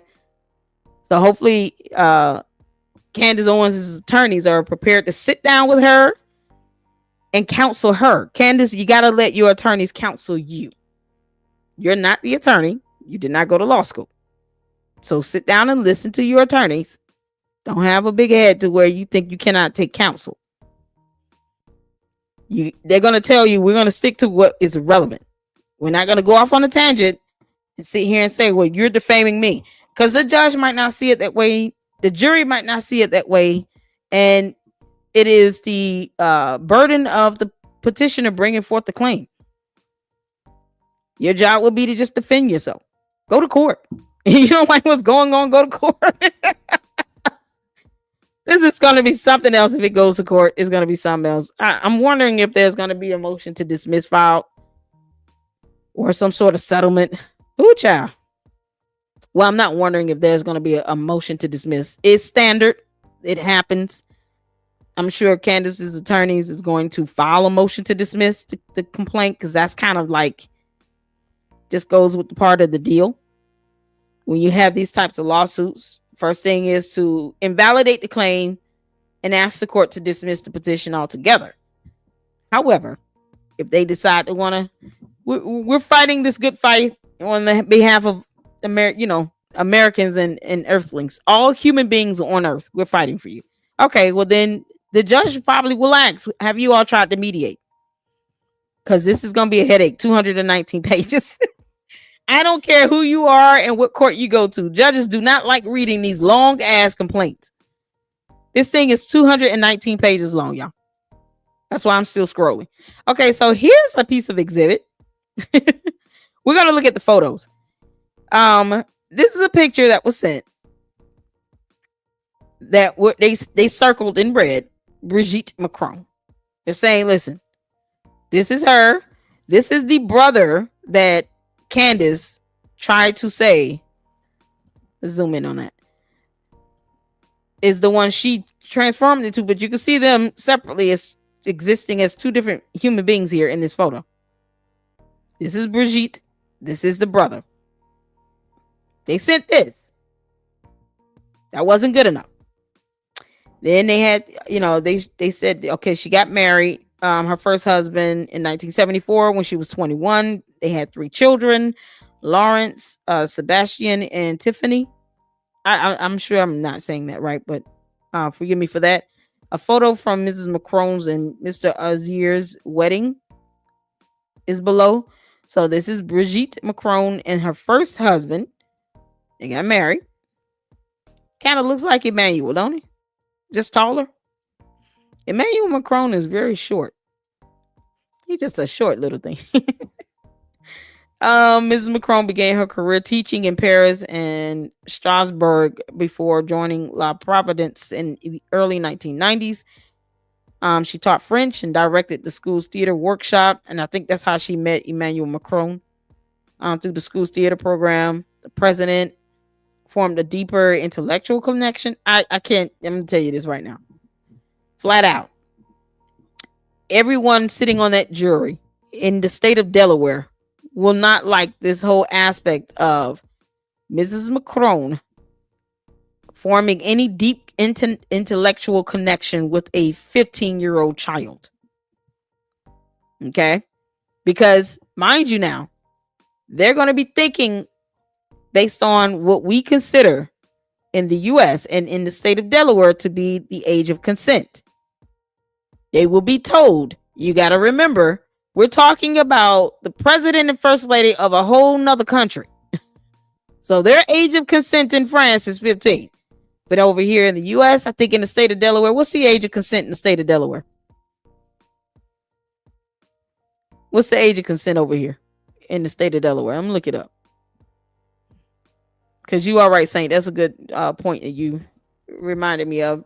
Each state might be different. What's consenting age in Delaware? 18. 18 is the age of consent as of 2025 in the state of Delaware. So you got to remember, the jury will be citizens of the state of Delaware. I have not seen a case. First of all, this is the first time I've seen a lawsuit like this filed from a whole president and their spouse against a journalist here in the United States of America and filed it in our U.S. courts. So we don't honor or uphold the laws of France. We uphold our laws here in the U.S. And in the state of Delaware, the consenting age is 18. So imagine the jury. Journey with me through the theater of my mind. We're sitting in the courtroom. You have a jury of your peers. Think for civil procedures, 6 of them, maybe 12. I know in criminal matters, it's 12. Let's just say for the sake of argument, it's 12 because I don't feel like looking it up. And they're all understanding that in the state of Delaware, our laws for the age of consent is 18 years old. And then they read this. They hear the opening argument. And the first thing that is a red flag that sticks out is this. Through the school's theater program, President Macron and Mrs. Macron formed a deeper intellectual connection. During a school production of Jacques and His Master, President Macron played the lead role under Mrs. Macron's direction. He later undertook an ambitious rewrite of another play, The Art of Comedy, to create roles for more students. Mrs. Macron agreed to guide him, and the two began meeting regularly to collaborate on the project. All the times, the teacher-student relationship between Mrs. Macron and President Macron remained within the bounds of the law. The laws of France, not the laws established in the United States and the state of Delaware. My question would be to the president of France and the first lady. Do you really want to come to the US with this type of case when you're adding in this type of background into your lawsuit? And you're going to be telling this to a jury selected by the court in the state of Delaware, where in the state of Delaware, the age to consent is 18 years old. Do you really want to bring this information here, this background information here to a jury that knows that the age of consent in the US is 18? Where you're talking about forming some deeper, intellectual connection, the teacher-student relationship bonds forming under the bounds of law in France, where it's 15 there, but 18 here. Do you really want to bring this forth to a jury? I'm not even trying to defend Candace in this. I'm just trying to think like how this goes in court. Because this is going to be awkward to hear. And I'm sitting in a jury. We're all sitting in the jury. All of us are jury people right now. Let's think like the jury. And we're hearing this testimony. And I'm a mom in my mind. I'm a mom. I have two teenage boys, 17 and 13. And I'm sitting here like, the f did they just say? How old was she when she started this deep intellectual connection? She was already 30 and he was 15. What the fuck are we talking about? I'm telling you all, that's exactly what will be going through my mind if I'm sitting on the jury. Y'all let me know if you feel any different.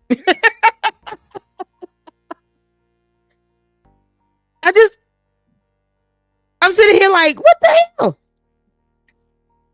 Sci-Fi Fantasy Girl, what's going on? She said, I'm no fan of Candace, but I don't see them winning this case. Yeah, if they get before the jury, and I want you all to think that, forget the whole P ring stuff. Just put all that aside for a moment. Let's go to the court of law and pretend like all 12 of us are sitting in the jury panel. And this is the testimony we're hearing. And we're told that we have to understand that this relationship was within the bounds of the law, but not our laws. Not our US laws in the state of Delaware. No, the laws in France, where it's 15 and not 18. You're talking about people having to transform their whole mentality, and it's a whole shift of what we're used to. I'm I'm old enough. So I've been trained to think and understand our laws here in the US. In the state of Georgia, the age of consent is 18 years old. That's all I know. I don't know anything about laws in another country where their age to consent is 15. To me, being conditioned to understand that the age of consent is 18 is going to throw me completely off. And first thing I would ask is, why do we care about what their laws are here in the US? You're in the US court.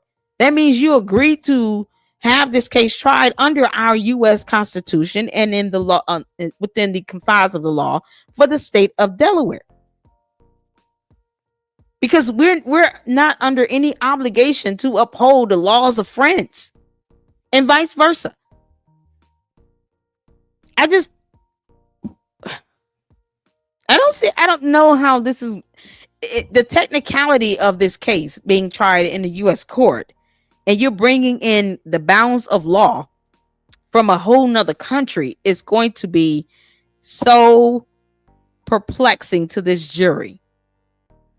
And it's going to make it very, very difficult for them to sit down and say, okay, we can sit down and deliberate this case and look at the facts of it all and the laws, when the laws aren't even, based on what we have here in the US or even within the state. It's from a whole nother country, because we will look at this and say, no, the bounds of the law here in the state of Delaware is 18 years old. So he was not of age when it came down to consent. So, because then the question would be, okay, can we have her charged for pursuing a minor if we're going to use our laws to determine this case to determine and deliberate and give a ruling based on any laws? It has to be our laws, right?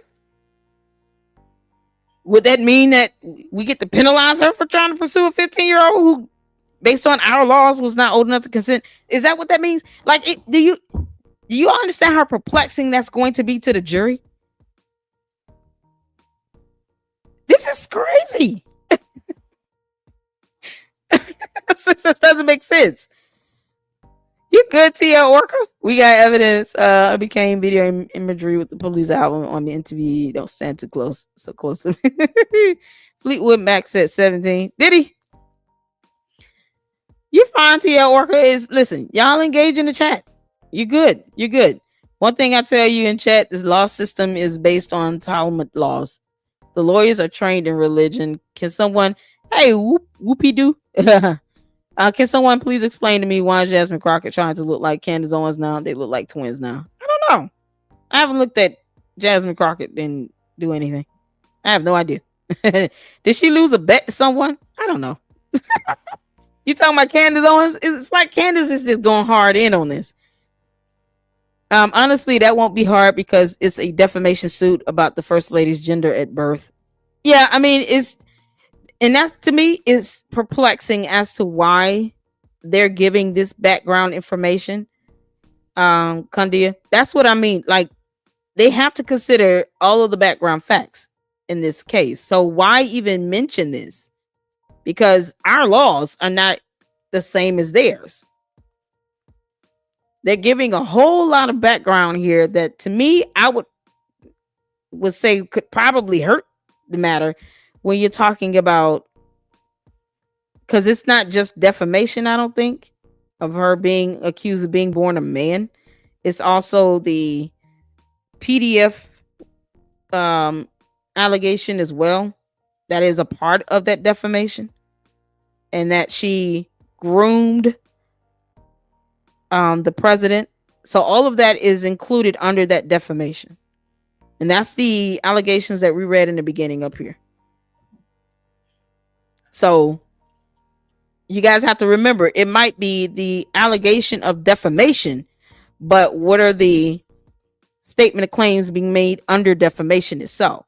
So they're basically saying, hold on, let me go up.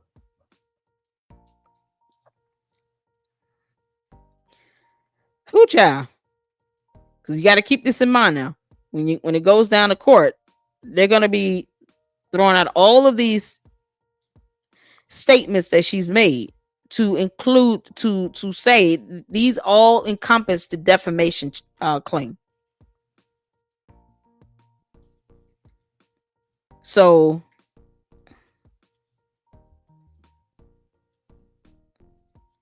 where is it? I was reading it earlier. Are you kidding? I'm trying to go straight to it.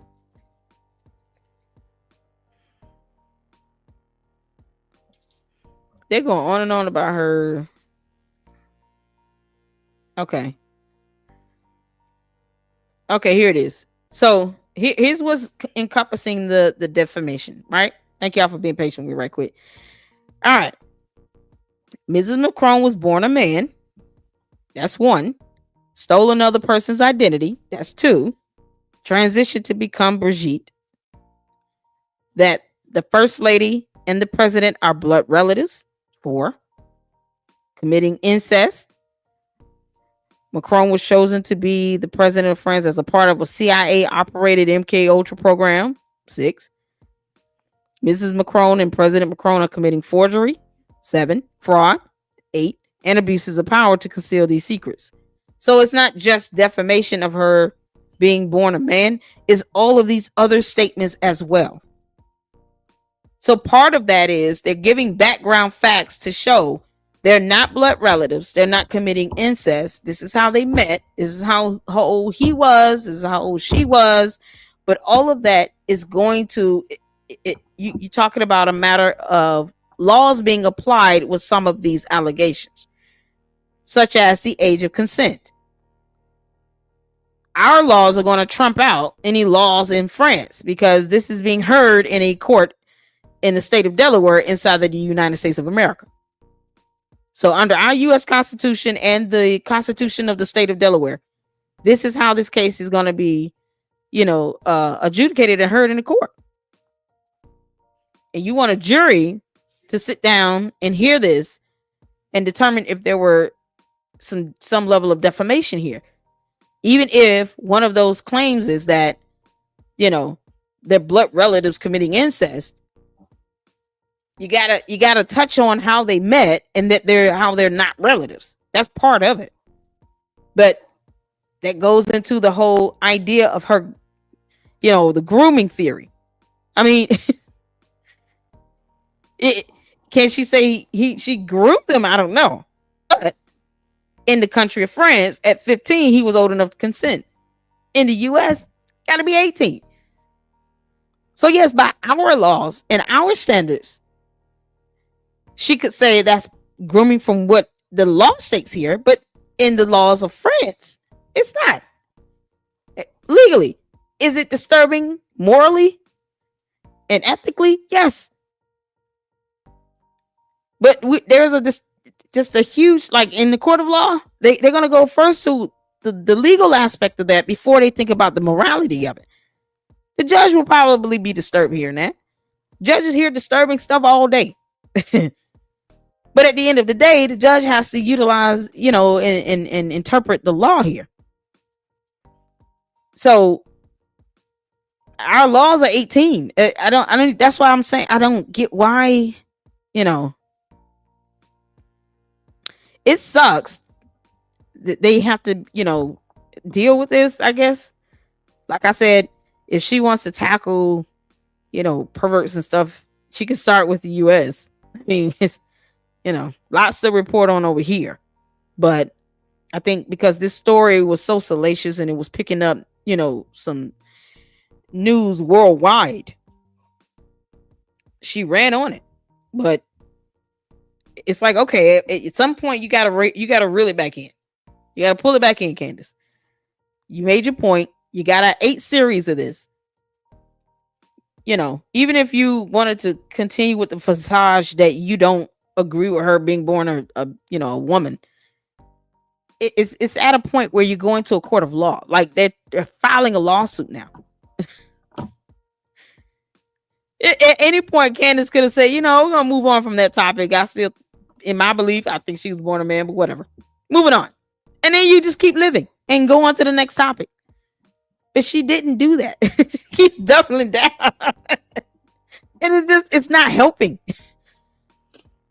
So are they being bullied? I don't know. I don't know how bad the French president and his wife are being bullied over, but I'm sure they're catching a lot of backlash beyond what they're normally catching as,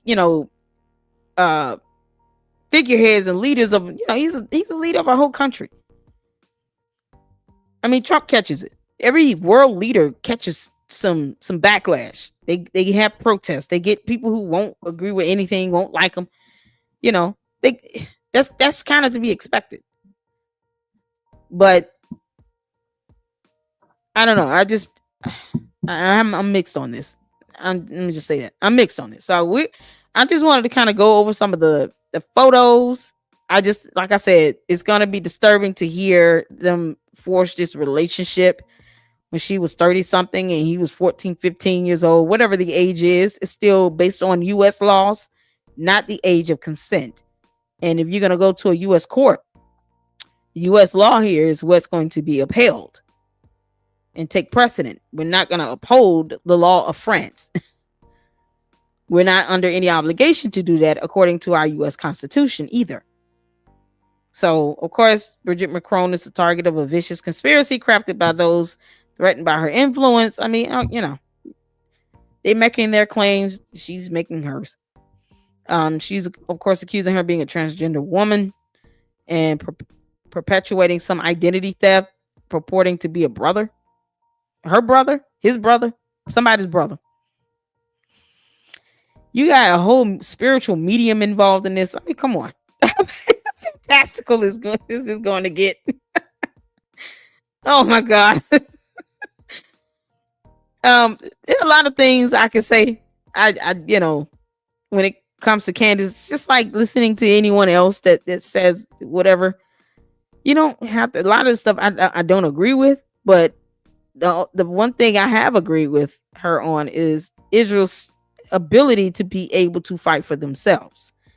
I'm not going into the Zionism, none of that stuff. Just the simple aspect of them being able to fight for themselves when it comes to launching a missile.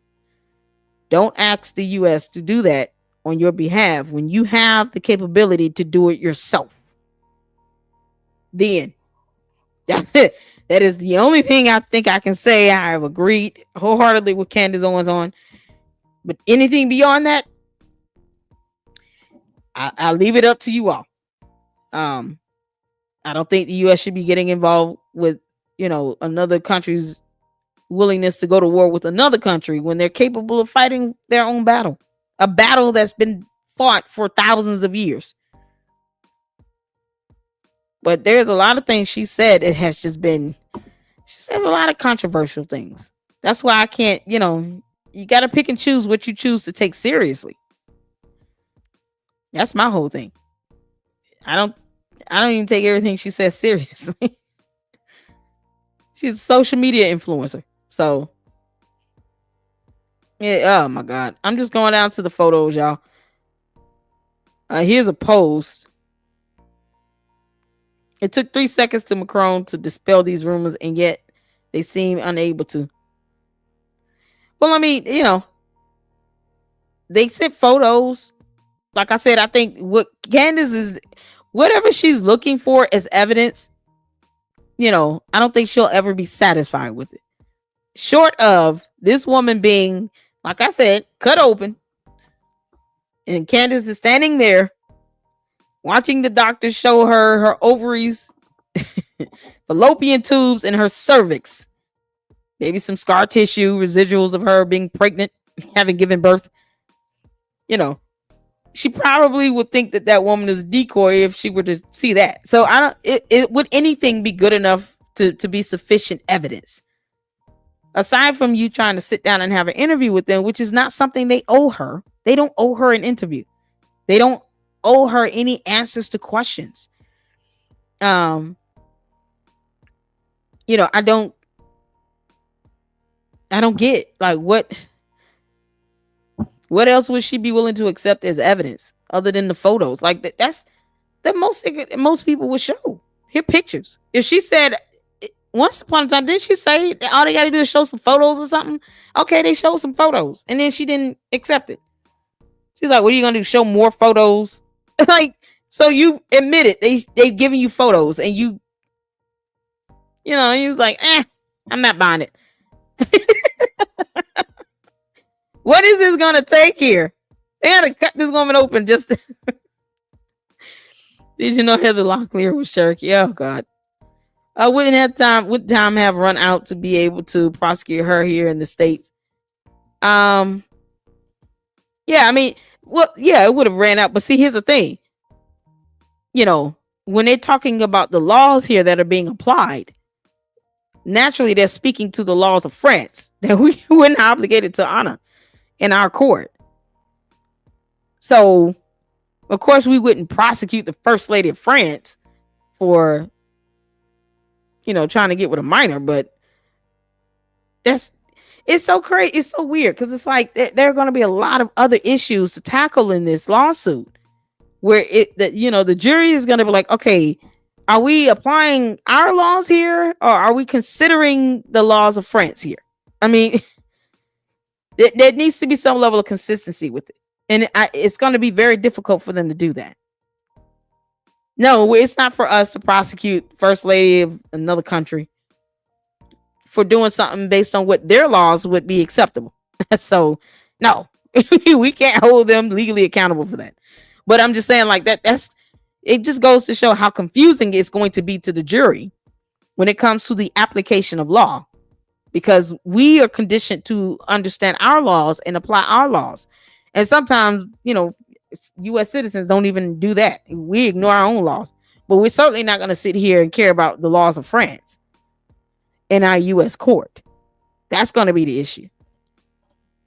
That I don't know, but it will probably hurt any simply they get from the jury. Yeah, it would. Yeah, it's so weird. Candace also claims Trump called her personality and told her to stop talking about the president and first lady of France. Why did she listen to Trump? Did she vote for him? Candace, didn't you vote for Trump? He told you for once some sound advice. Why didn't you listen to the president of the United States of America that you voted for? I don't get it. Because like I said, is she going to go hard in on trying to prove that Melania Trump now was born a man? Is she going to go down the list of first ladies of world married to world leaders here? When is this end? When is this end? That's right, as a man. Oh God. What's going on, collectibles for sale by? All right. Hey Magnolia, how you doing? Hey Leader Luck Chat Manager Subbies. I'm late. What's going on? Hey Status. You can sue a ham sandwich in the US. It's so crazy. Oh, just like the homeless activated. I'm just watching to see how this plays out. I know, right? We're all just, I'm just reading here. I like listening to Candace because she's entertaining, but I don't take anything she talks about as truth or accurate. I think that's what it is. Personally, not personality. I got you, Candia. And then I think that's the thing, right? You got to pick and choose what you choose to take seriously. A lot of stuff I just don't take her seriously. So, for entertainment, yeah, she's definitely entertaining. She has 4.5 million supporters on YouTube. So there's no question that she's entertaining. But come on now. Then she posted up this, what WTF is Emmanuel Macron married to? He married a woman. She hasn't really proven, here's his irrefutable scientific, physiological, anatomically certified evidence that Brigitte has a male private part. Like, that hasn't been proven either. So, they're going to make these arguments in court, y'all. All right. It doesn't make sense. So I just wanted to scroll down and, oh my gosh, she really is selling t-shirts. I'm calling it Time Man of the Year. Girl, stop. How you doing this? You got 4 boys. I don't know. Would she want someone to do this with her?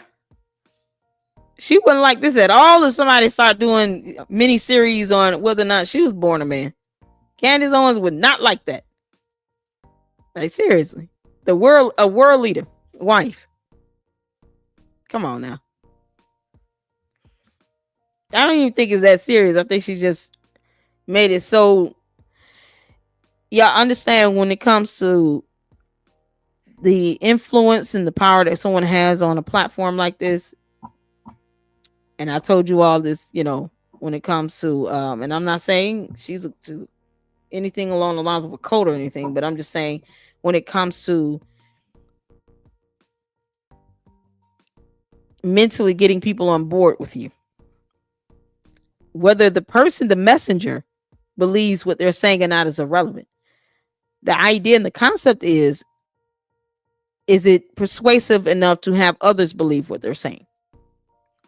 If she can get 4.5 million people to believe what she says, it's irrelevant to whether she believes it herself. Completely irrelevant. She probably goes home and laughs with her husband and kids like, I can't believe this. I actually, this is working. Who knows? We're not there, right? So who knows what she's saying when she gets home? Babe, you won't believe this. I sold out of all of the t-shirts. I didn't even think it would get that far. I get you need to expose things that perverts need to be exposed. But they need to be exposed here in the US. Get to the Epstein files. Those are things that we can tangibly see, we can all read for ourselves, can be factually based. I haven't seen the series, and I'm gonna tell y'all right now, I'm not going to, because I don't take her seriously. Just when there's certain topics, certain things she says that are a point of fact, and I can tell she's saying it from a very genuine place, just like, with the war between Israel and Iran. She's like, listen, Israel can fight for themselves. We all agree to that. They can't fight for themselves. They also admitted they have, nuclear weapon, or at least the ability to create, missiles and stuff with some nuclear power. So what are we doing? We have them in our thoughts and prayers, but let them launch their own missiles. And I don't think she was all the other stuff behind that. I know how to separate all of that out from just a very true fundamental fact. If we have the capability to fight a war, we're not going to go to another country and ask them to launch some missile on our behalf. We're going to do it ourselves as the US, right? Why have that go the other way with any other country? We can honorably and respectfully tell them no. We're praying for you all. And that's it. And keep living. That way we don't catch the consequence like this. So I get it, but the rest of that stuff, I don't. You have to take it for the sensationalism that it is. And she's, been able to get 4.5 million people to be convinced, of what she's saying. That is the power that she has in her voice on her platform, right? That's what it comes down to. As a content creator, independent journalist, I understand that. But at some point, you got to know when to reel it back in, because you can't go on this story forever. And now she's offended that they filed a lawsuit. Maybe they filed it just to get her attention, to get her to, stop making these statements. It's ridiculous. You've made your money. You've gotten 4.5 people to believe you, at the very least. Okay, then let's move on. So, I don't know. I don't know how this is going to go in court. We're all going to be paying attention, though. But you guys can see they sent photos. They sent evidence. Look at this. More pictures here. Y'all. At least she has a daughter. I thought she had 4 boys. How many? She has 4 kids, right? 3 boys. So she has 3 boys and a girl. I believe she has 1 daughter. The mission remains for the U.S. to maintain freedom of navigation of the seas, on the seas. Yeah. And you know what? We have area territory that we do control. Bless God. But having a country ask us to launch something on their behalf that they can do themselves, sometimes we need to step back and say, no, you guys got it. Y'all put on your big boy pants and y'all go ahead and do that. We'll be here standing and just watching. Nothing wrong with saying that. So here's some more photos of Brigitte as a little girl. Once again, the family photo. Whoo, child. More photos. Yeah, at some point, I don't think this should have gone this far to where we're now, looking at a lawsuit. These are photos of the brother. She's saying that Brigitte was transformed into, but here he is, from 2017. And here is Brigitte. They're at the same event right next to each other. So this is him here. And this is her right here. So there he is again. Here's Emmanuel. Here she is right here. It's kind of like, what are we talking about now? Here he is. Here she is. These are 2 separate, different people. There you go. Here he is again. I mean, and here he is standing there while she's there. So what is she going to say? These photos are Photoshop? Like, you can't have an excuse for every piece of evidence they lay in front of you. Because then at some point, we have to ask, okay, how far outside of reality are we willing to go to sit here and now call every single piece of evidence a lie? Nope, these photos, these pictures are Photoshop. That's what I'm saying. She's talking about, let me send a doctor, get your blood. No, that's invasive. She would not even be okay with anyone calling her, a boy. She wouldn't want anyone to accuse her of being born a man. She would not want anyone to say that about her. That's what I'm saying. And then to say, I'm gonna send a doctor out there, get your blood, because then something will happen with the blood and it'll be tainted. It will always be something. It will be one excuse after another for her to carry on to say none of this evidence is real. I don't believe any of it. I don't accept it. I don't think this is truthful. I'm telling you right now, all I want to see is this woman be laid on the table. I want her cut open. I want to see her ovaries. I want to see her anatomical organs. That's what she's going to get to that. That's going to be her demand. And then the judge is going to look at her and say, no, you're not getting that. What do you mean? You said in a video you want your doctor to fly out and get her blood. No. The judge will deny that. It will be denied because that is invasive. You don't have the right to sit here and demand someone give you blood to prove anything. They didn't even have to answer your questions or send you photos, but they did that. We have to remember, what would the judge and the jury accept as, permissible evidence? What exhibits would be submitted as permissible evidence in court? And when you go to court, y'all, that's not a YouTube channel. YouTube is not court. And you don't go to court acting like you're on your YouTube channel. So I hope that she doesn't say or do anything to get her attorney sanctioned or reprimanded. You're talking about sending your doctors out there to the country of France to get the first lady's blood, to do a DNA test. Then you'll turn around and say, well, it's botched. I don't believe it. My doctor said that here are the results. Then the results will be tainted. And then what if they say, well, nope, they tainted and lied about the results because your doctor came back and said, yep, definitely a man. How far are you willing to go with this? It's getting to a point where you're talking about sending your doctor out to get somebody's blood. We're not doing that. Girl, no. Social media influencer. Let's not get into the science of this. Okay? Just you've got the story out. You've got your series. You've read some books. You got some t-shirts. Move on to the next thing. This is not going to go well for either. I mean, either side is going to hit, both sides are going to take some hits. I'm going to tell you that right now.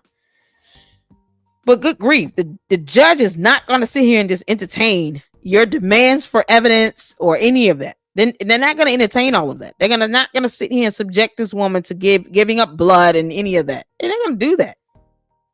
Like, why isn't the photos good enough? Just because you're considering them to be proctored or, Photoshop does not mean that it's not admissible evidence by law in the court.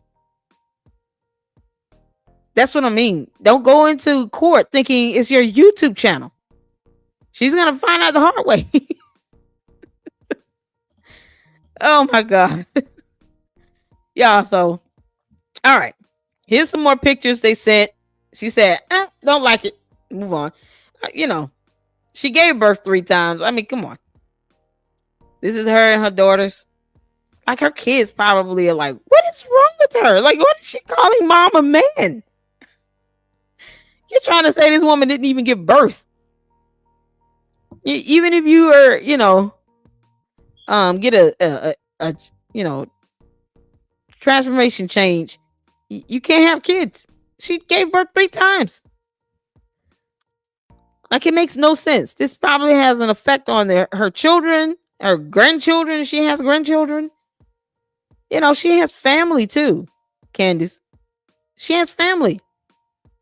You don't want anyone walking around accusing you of being born a man after you done married a man and gave birth 4 times.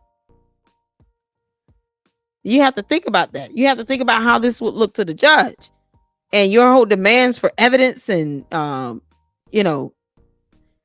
depositions and exhibits and discovery, all these things. The judge can deny those demands. The judge could easily say, I'm not permitting that. I'm not going to allow your doctor to draw blood out of this woman. Because then something will be wrong with that. And you'll come back with the excuse that it's tainted. And then, we're not going to do this. You're trying to publicly humiliate this person. You want physiological evidence out of her. Like, why? on a theory. And if she were born, here's the thing, the judge will sit there and say, legally speaking, if she was born a man and became a woman, how does this affect your everyday life to where you feel like a doctor needs to fly out and get her blood? Why do you feel like you need to prove that to anyone from a legal stance? So that's what I'm saying. Court is not going to be like what she thinks is going to be. If she thinks that she'll be able to go in there on her infamy and just make some demands and all this other stuff, and then the judge is going to say, yep, we're going to do all of that. The judge is probably going to object to a lot of these things and deny it. I hope her attorneys remember the law enough to tell her the right thing and not tell her what she wants to hear. You can still be overly zealous and represent your client and tell them the truth. It is the job of the attorney to counsel their client.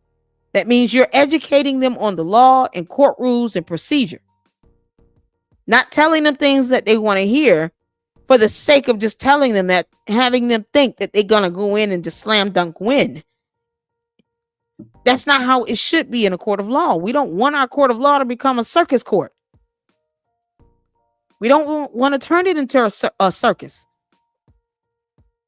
We also want to maintain our sovereignty as a nation and uphold our own laws first. Our U.S. Constitution, the state, the Constitution of the state of Delaware, and the laws of Delaware. That should take precedence over the laws of France, which is why it should not have even gone this far where someone is filing a lawsuit and they're the leader of the country of France. This is getting really, really, really, really ridiculous. Look at this. Someone made this photoshopped image. I mean, come on. This is not proof of anything. It's just, it's funny. It's entertaining, but it's not, this is not going to be admitted in court. If anything, it's going to be admitted to show some bullying or something, but not to show that she was a man. Come on. This video here, oh my God. French government confirms President Macron was R-worded.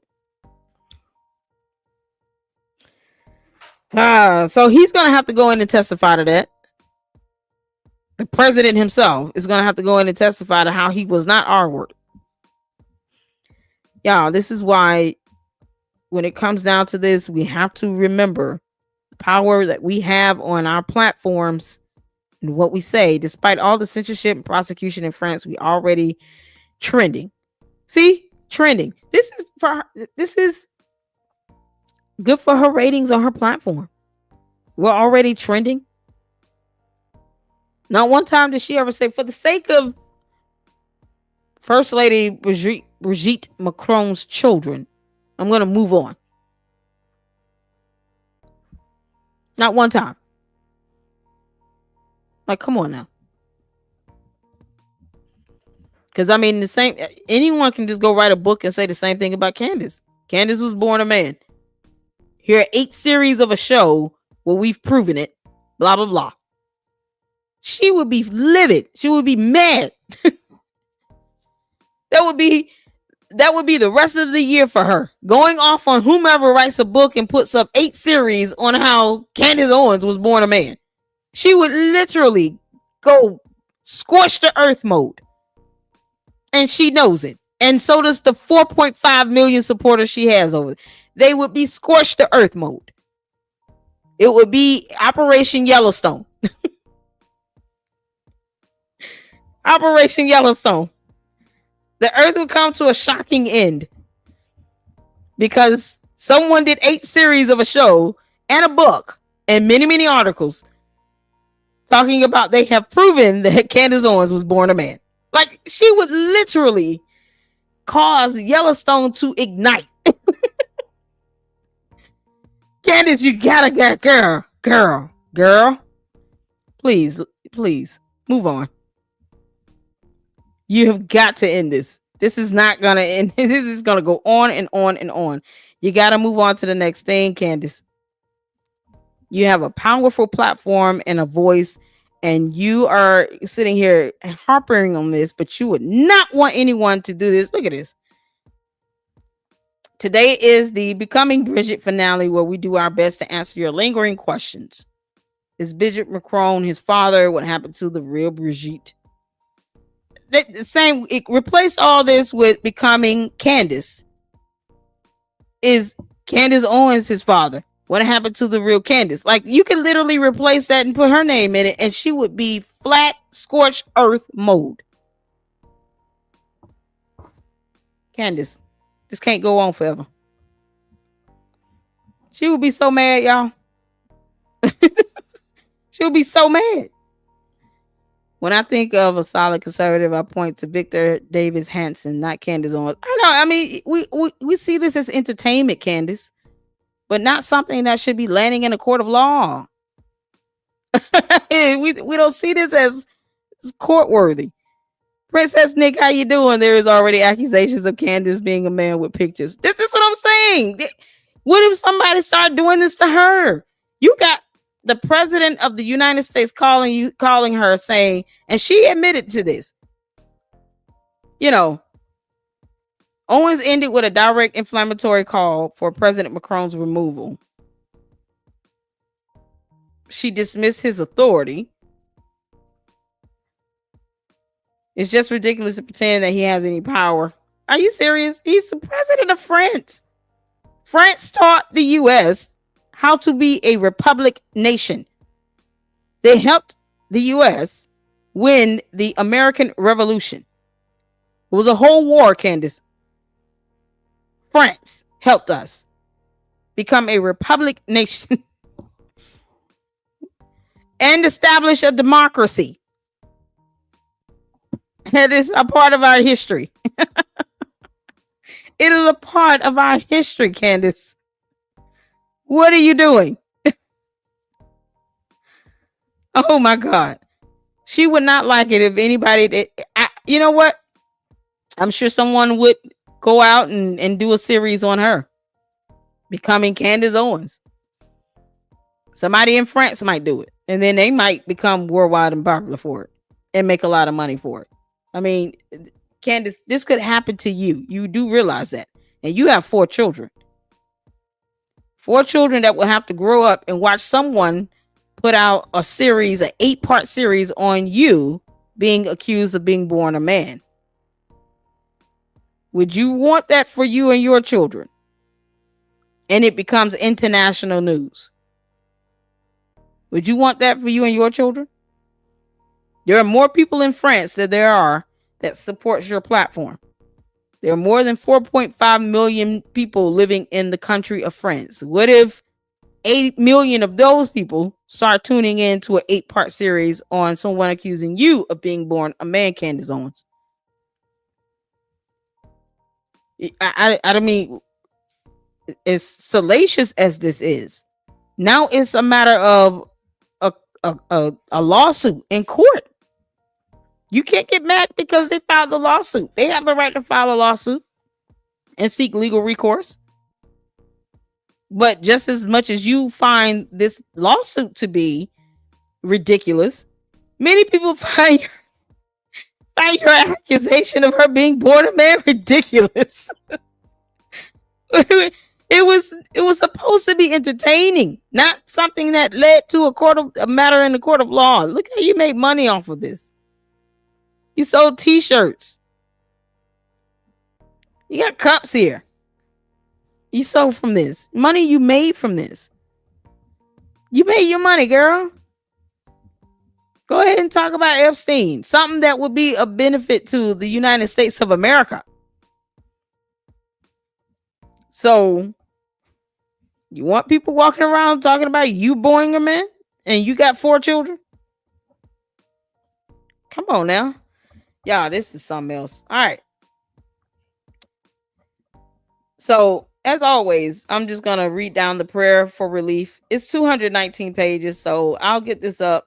I mean, it's online too, but I always like to, make it available to the members just in case. It is available online. This lawsuit, 219 pages. Their prayer for relief. Plaintiffs respectfully request the court to enter judgment in plaintiff's favor and against defendants jointly and severally, meaning independently and collectively, as follows. awarding the Macrons actual and presumed damages to be specifically determined at trial, awarding the Macrons punitive and exemplary damages, awarding the Macrons all costs, disbursement fees, and interest as authorized by law, and such other and additional remedies as the court may deem just and proper. A jury trial is demanded because you don't want a judge to just determine anything like this on his face. So Thomas A. Claire, Elizabeth Locke, Claire Locke LLP, and then you have Brian E. Farnan, Michael J. Farnan, the attorneys for plaintiffs here. And it's just I think this is a counsel. It's the Claire Locke. Those are the attorneys for plaintiffs too. There's a lot of attorneys they got. So I don't even know if it's and I'm gonna be honest. I don't know if it's like necessarily like money they really want at the end of the day. They just want her to stop. Like they want her to just like just move on and shut the hell up. Like that's what they want. Okay, you go talk about Epstein. They just want her to kind of stop with the nonsense. They done send photos. You sitting here talking about I'm gonna send my doctor. I want some blood. No, the judge is going to say no. They're not going to do that. He is like, no, ma'am. Why aren't the pictures good enough? Oh man, I can do everybody. When Candace was sent the letter, they said it wasn't meant for publication. Why are they mad she didn't publish everything they wanted? When Candace was sent the letter, they said it wasn't meant for publication. Why are they mad she didn't publish everything they wanted? The series was available for free on both YouTube and her website. She made a series about Epstein. What do you mean she didn't publish everything they wanted? Oh, you mean the demand letter? I think it's in the lawsuit. She made a series about Epstein. Yeah, good. But is she gonna sit here and now accuse First Lady Melania Trump of being born a man? I mean, since Trump was named in the Epstein files. Because at this point, it's kind of like, okay, what's good for the goose is good for the gander. This could backfire on her, not just through a lawsuit, but someone going after her and saying the same thing about her. She wouldn't want that at all.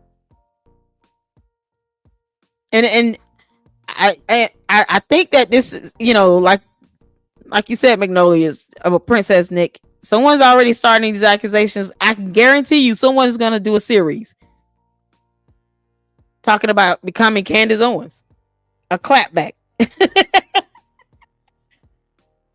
A whole response from France with love. Like they're going to do a whole clapback series. Hers is going to be a 16-part series, not 8. They're going to double it. They're going to do a 16-part series. And then what? Because at the end of the day, what she's doing is just, for sensationalism. It's the salaciousness of it all, right? It's not meant to be taken seriously. She's a social media influencer. So she got ratings, she got views, she got some international headlines here. But, the same can be done against her. And she would not like that. She would not like that at all. She would not like it if a whole 8 million people from France starts to do a 16-part series on her, alleging that she was born a man. She would not like that at all. But that's what I'm saying. What's good for the goose is good for the gander. So if they go back and do that to her, then is she going to sit there and take it like a champion? Because that's what she wants them to do. Don't sue me. How dare you? This is journalism. I'm just asking questions. Just show us, just prove to us you were born a woman. Give us your blood. No, they gave you photos.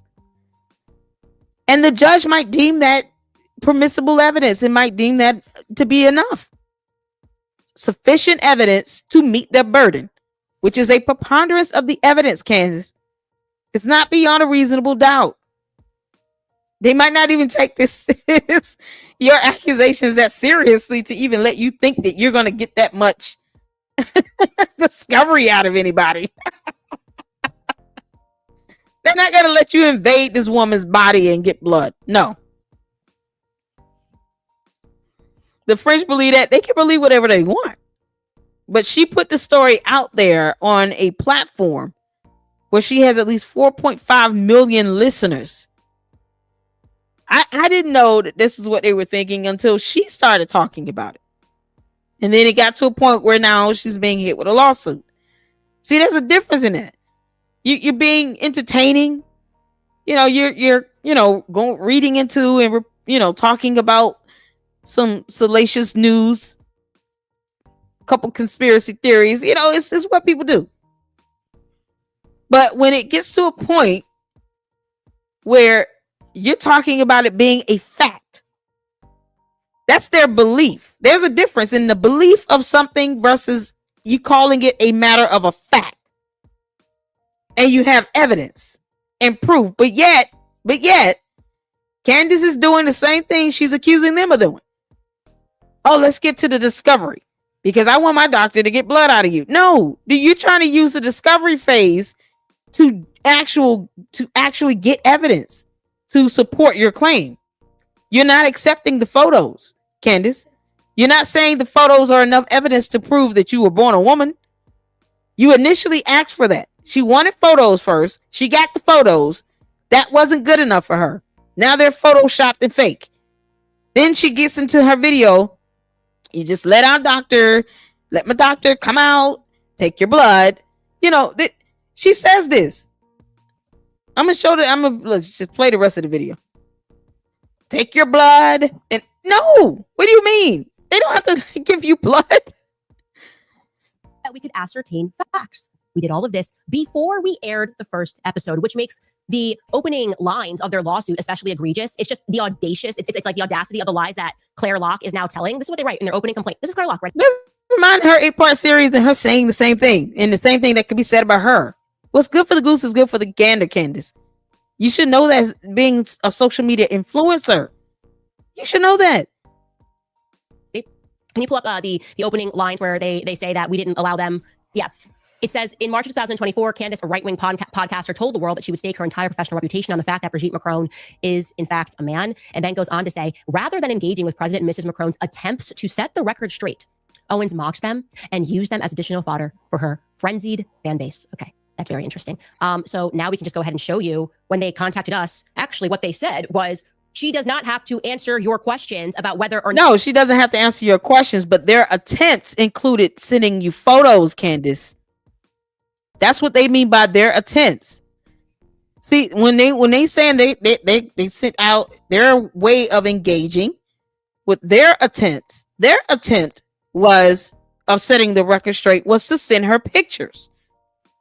There's no specific way for them to reach out to her to try to debunk it. They're not obligated to an interview. They're not obligated to answer questions. Their way of trying to debunk it, their attempt to get her attention to debunk this was to send her pictures. But they were never obligated to answer her questions. This is what I mean by Candace Owens knowing how to accept rejection. They did not have to engage you in that matter. They didn't. Let the country of France have their belief. You've turned this into a fact and said you have evidence, but yet the evidence they send you, you didn't accept it. And then what you wanted to do was to get an interview. They said, we don't owe you that, because they don't. That is a fundamental fact. They don't owe you an interview. But then you turn around and say, just let my doctor come out and get blood out of you. And they don't have to do that either. You have to learn part of this journalism thing here you wanted to do. Social media influencer, right? It's someone saying no. You're going to be told no often. You're going to have to be okay with that. And then goes on to say, rather than engaging with President and Mrs. Macron's attempts to set the record straight, Owens mocked them and used them as additional fodder for her frenzied fan base. Okay, That's very interesting. So now we can just go ahead and show you She when has they some contacted pictures of us. her Actually, what they growing said up, was mid- she does not 20s, have to answer your working, questions raising about whether kids. or She never not got any. she is and always has been a woman. And we went back and told them, no, actually you do. And here are some more questions. And we're willing to No, sit they down for an don't. interview. I No, actually they went into don't. my computer today, found that letter we sent to them and typed in the word interview to see how many times we mentioned the prospect. Based on what law, Candace? You're saying actually they do. Based on what? What based on what? What law? What demand? What based on what? What says that they have to do that? Because now you're talking about an infringement on free will. What are you basing that on? It sounds more of a demand than anything else, but based on what? They have free will. They have the right to tell you, no, I'm not answering your questions. You have to just accept it. You're a grown woman with children. Of flying out to interview them. Again, we sent this letter to them before this is something we ran else. the first episode of the show. So this was in early January. Let's pull up what we wrote here. Second, my lawyer tells them, your insistence that Mrs. McCrone outright refuses to provide evidence of her gender alone creates significant reason to doubt her counsel-filtered denials. As such, Candace is interested in having Mrs. McCrone comment on this controversy, and as detailed below, Candace now extends Mrs. McCrone a full opportunity to rebut the allegations at issue here. Should Mrs. McCrone decline this opportunity, that fact, too, precludes a claim of actual malice. Okay, we can go on here. Elsewhere in this letter in which we wrote back to them, we wrote here, you state, because they did, that Mrs. McCrone, and we quoted them here, does not owe Candace proof that she is and always has been a woman. But you are wrong for several reasons, and your statement on the matter, which we consider to be admissible evidence, precludes your claim of actual malice by its... For what reasons were they wrong in saying they don't owe her answers to questions when they sent photos?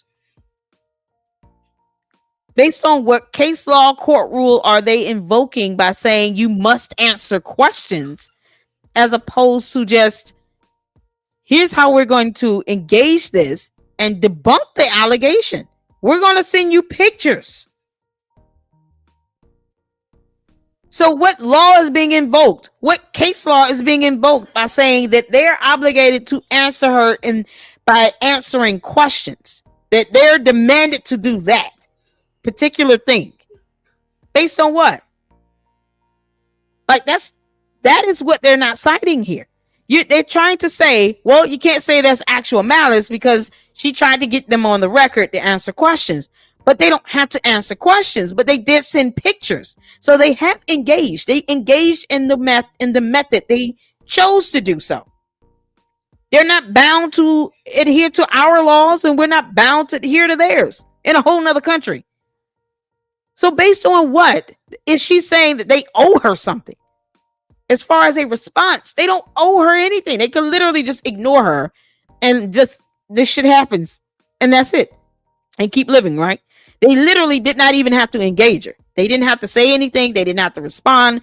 Their whole silence could have been their response. Them ignoring her and saying, oh, we don't care. Who is she? She doesn't exist. That's it. They could have literally ignored her existence on earth, and that could have been their response to her. Silence is golden. But the method to which how they responded and engaged her is what they chose to do. Under what law, case law, precursor, what is she citing here to say they're obligated to answer questions to her? They could have literally ignored her existence. Self. Elsewhere, in that exact same letter, as my lawyer just completely obliterated all their arguments, we included a subheading that says, questions for a fair and balanced interview. You guys remember this? These are the famous questions they declined to answer. They didn't have to. See, I was searching the word interview, which is why it's highlighted in yellow here. It says, as such, we offer any date and time during the months of January, February, and March of 2025 for an interview between Candace and your clients. Candace, her producer, and a videographer will fly to Europe and arrange for a translator and studio in which the McCrones can answer questions. As you know, the first remedy for a defamation plaintiff is mitigation by, quote, using available opportunities to contradict the lie or correct the error and thereby to minimize its adverse impact on reputation. And yes, their available opportunities was to send her photos. Your Honor, our available opportunities that we chose to utilize was to send her pictures. My client was not obligated by the law of any country to answer her questions. They could have literally just ignored her. They didn't have to prove anything. So their way of mitigating it, here's some pictures. But we're not giving you an interview. So twisting up law and trying to misinterpret it is not going to work well in their favor. That's it. Law is to be interpreted as is written, using available opportunities. So to them, what was available to them, the opportunities, Candace, hear me, what it reads. You don't add your interpretation to this. You're not an attorney. Using available opportunities. So the available opportunities to the French president and the first lady was to send you photos. The end. That's what was available to them. Not your demands of an interview. You might think there are a lot of options they had. What they had available was sending you pictures. And you did not want to accept that as good enough. They can't help that. That's not their problem. That's yours. We then listed the questions. To facilitate this interview, we offer the following questions in advance. Okay. We then list all of our questions. Very simple questions. Did Brigitte Macron ever use the name Veronique? As an example, number 5, can you identify each child in the Amiens family photograph? Did Brigitte Macron physically give birth to 3 children? I don't know. If I'm trying to avoid being defamed, I would very happily reply, yes, Candace Owens, I physically gave birth to 4 children. Okay, elsewhere. But that's what she would do. No one is obligated to even do that. And no one is even obligated to entertain this. That's what she's not understanding here. And the available opportunities was to send pictures that she did not want to accept. You're going to have to go to court, and then the judge is going to ask, now, what says that they're obligated to send specific photos? The photos that they sent, what if the jury deems that to be sufficient? It's not proven beyond a reasonable doubt. The burden is a preponderance of the evidence. And if the evidence that they submitted to you is sufficient and the court and the jury deems that to be sufficient, they will meet their burden. The end. They're not obligated to give up blood. What does the court deem to be sufficient evidence to meet a burden of preponderance? I mean, this is not a criminal matter, people. What is she going for here? Where we can show you this, how we wrapped up this letter. Here are more of the questions, which you guys are welcome to pause and read in your own time. And then we can show you how we ended it. We urge you to respond to this letter on or before January 23rd, 2025, so we can make arrangements to schedule an interview with the Macrons. We reserve all our clients' rights, claims, and remedies. This letter does not contain a full recitation of the facts underlying this matter. They did not reply to our answers. They did not tell us, yes, we'd like to interview or rebut things and say. They basically just said, she doesn't owe you anything. She's always been a woman. That's not how this works, okay? This is not how it works. It's in the court of law. It is exactly how it works.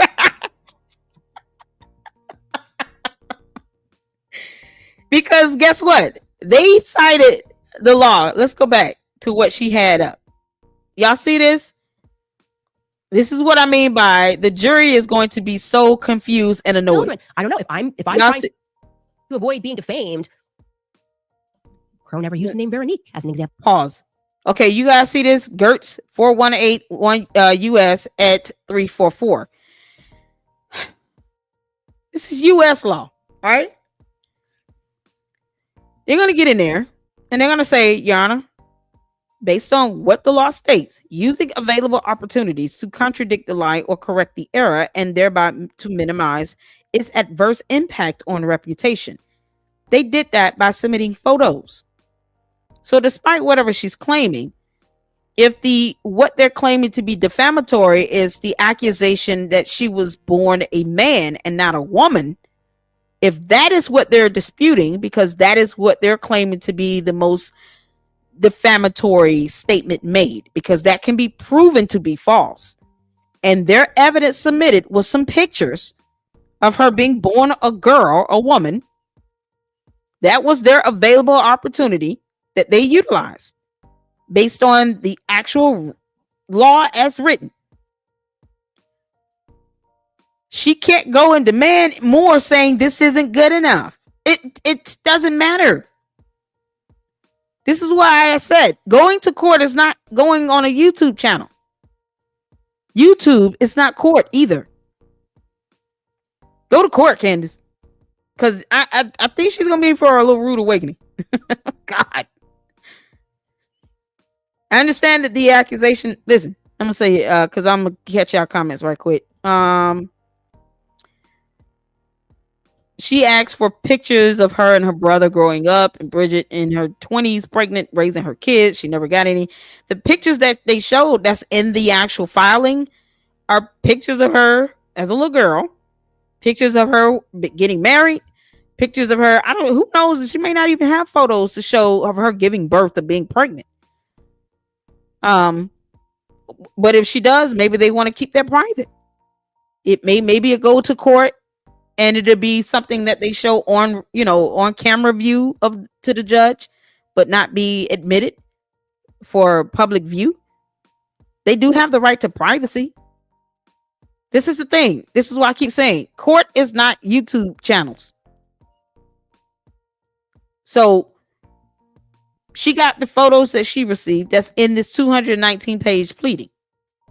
She determined that was not, Candace determined that was not good enough for her. The judge might shrug his shoulders and be like, well, whatever. Yeah, that's not good enough for you? Okay, well, who cares? They sent you the available information.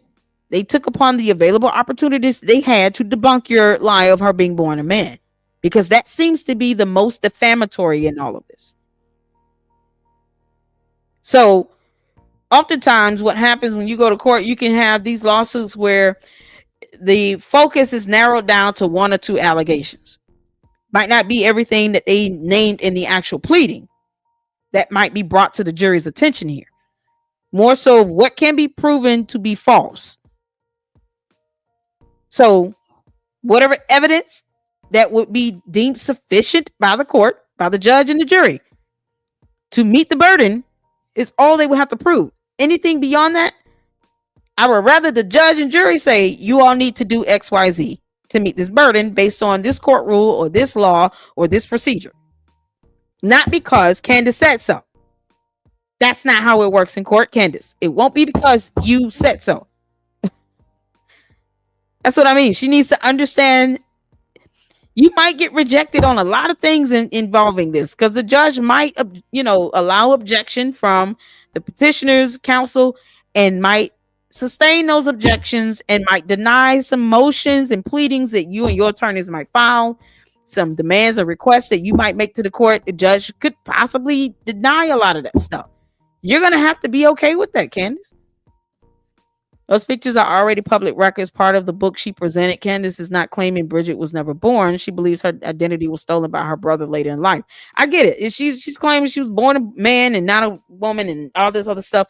Either way, whatever the claim is and whoever's life she's claiming that was taken or substituted or identity was stolen or any of that, the available opportunities by the U.S. law that's cited here is what they took upon themselves to utilize, which is by sending photos showing what is in the public view. They don't have to expose anything that is not in the public view either. They have the right to their privacy. That is something that she's going to learn when this goes through the legal process in the court of law. Court of public opinion. Yeah, we have our beliefs and thoughts on things, but we're not all attorneys, right? What it comes down to is, what does it matter in the court of law? So that's what it comes down to.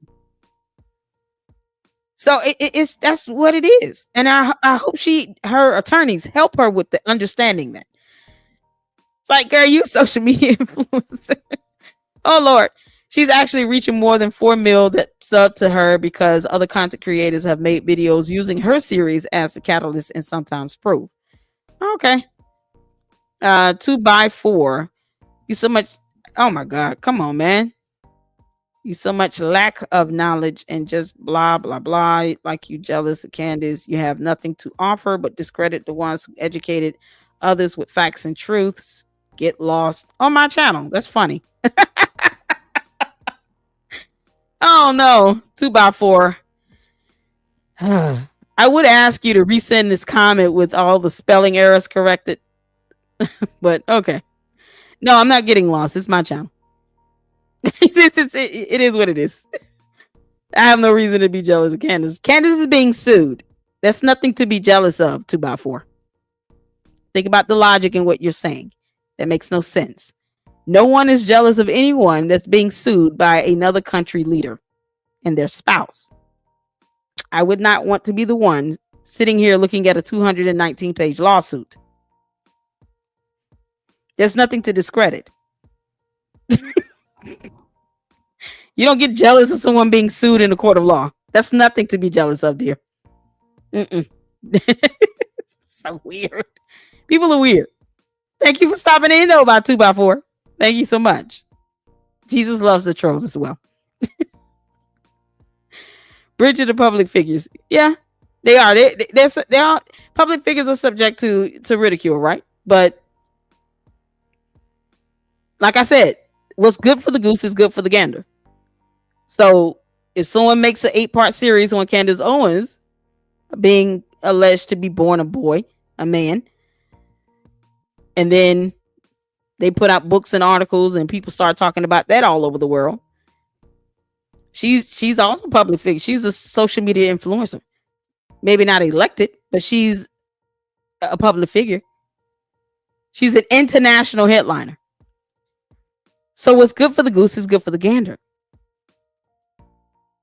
So would she be okay with that if it were the other way around? I don't believe in hypocrisy, y'all. If someone did this to her, if half the country of France decided to put out a series of videos claiming that she was born a man, Candace Owens was born a man, becoming Candace Owens, and making her having to prove her womanhood, would she be okay with that? Especially if it goes on and on and on for months and you got content creators making money over there in France. What if they start doing this and they overload it? They all become international headliners. Then what?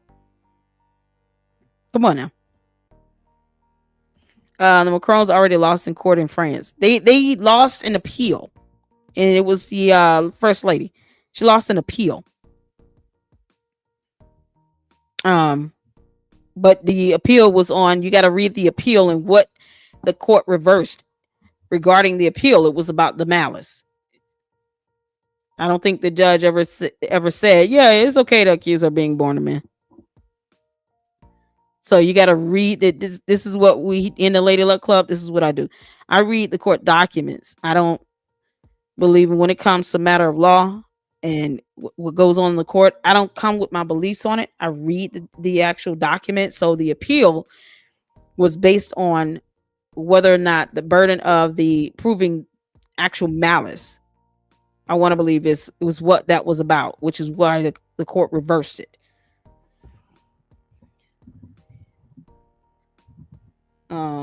Let me pull it up.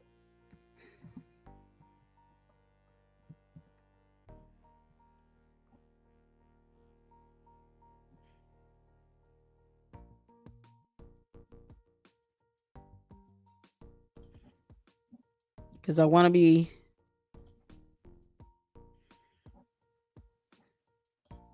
accurate in this. So she launched an appeal with France's highest appeals court, the Court of Cassation, Cassation, is what I'm looking at. After the Paris Court of Appeal last Thursday acquitted 2 women who spread a rumor online alleging that she is a transgender woman.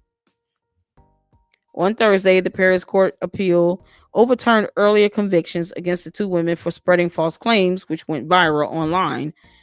Bridget Macron, 72, had been born a man. Macron filed a libel complaint against the 2 women after they posted a YouTube video on December 21, alleging she had once been a man named Jean-Michel Trojanu. I don't want to butcher the name, who was actually her brother. Macron's lawyer told AFP on Sunday that he too was filing an appeal.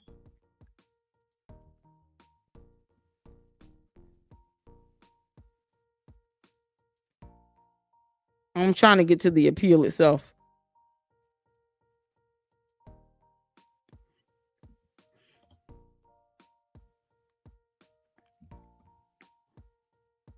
Where is it? I say you click on this thing, it's supposed to take you to that document.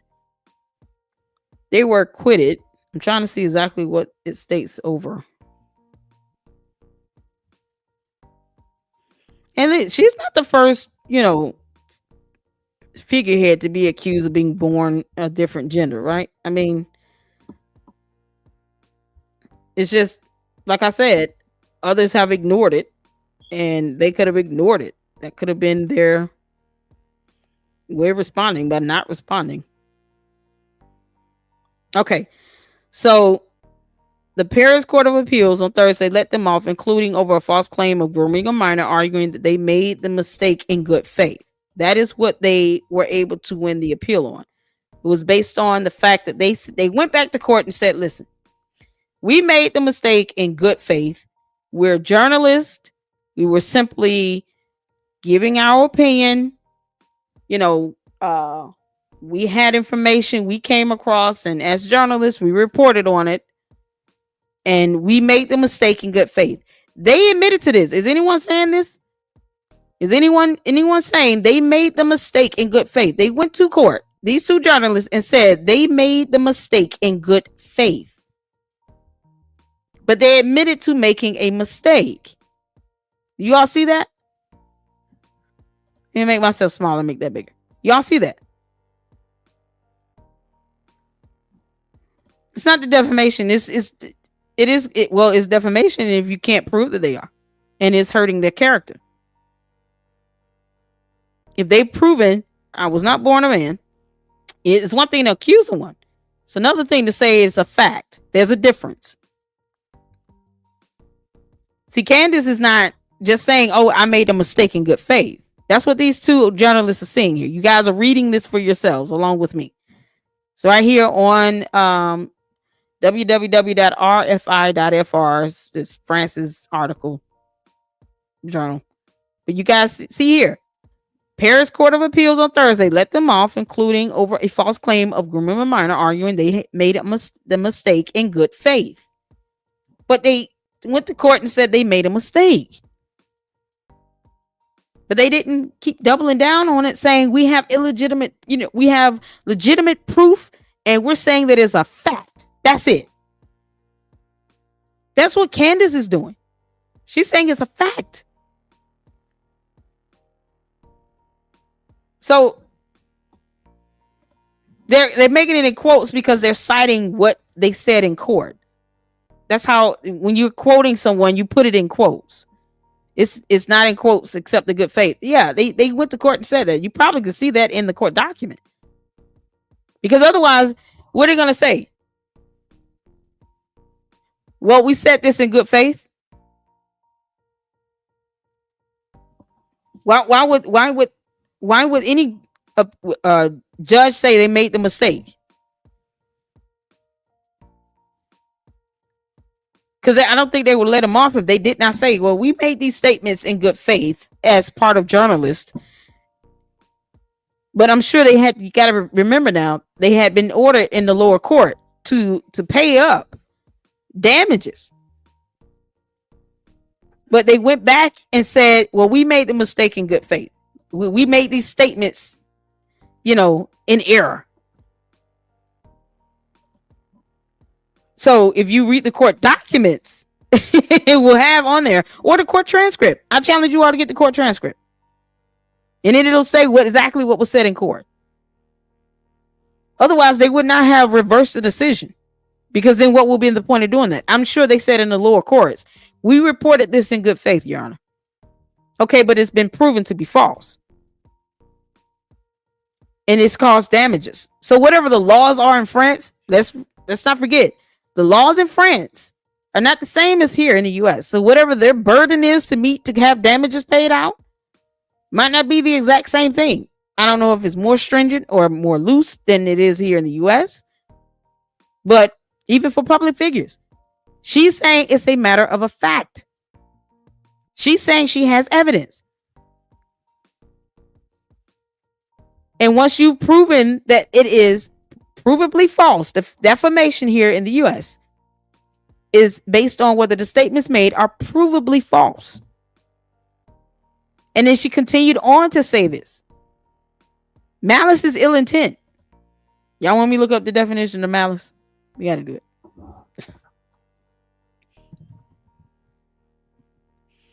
Yeah, all right. Got to look up malice. The simple definition of malice: the intention or desire to do evil, ill will, ill intent. That's it. That means you're not doing this in good faith. If it were done in good faith, you at least understand that there's room for correction in this. Just like with them taking the available opportunities to correct what's being said by sending photos. And she said, Candace said, not good enough. And have my doctor come out, take some blood. No. What they did, they took the opportunity, which was sending photos. Malice is ill will. That means you're operating now in bad faith. You're doubling down and you're not trying to allow them to correct it.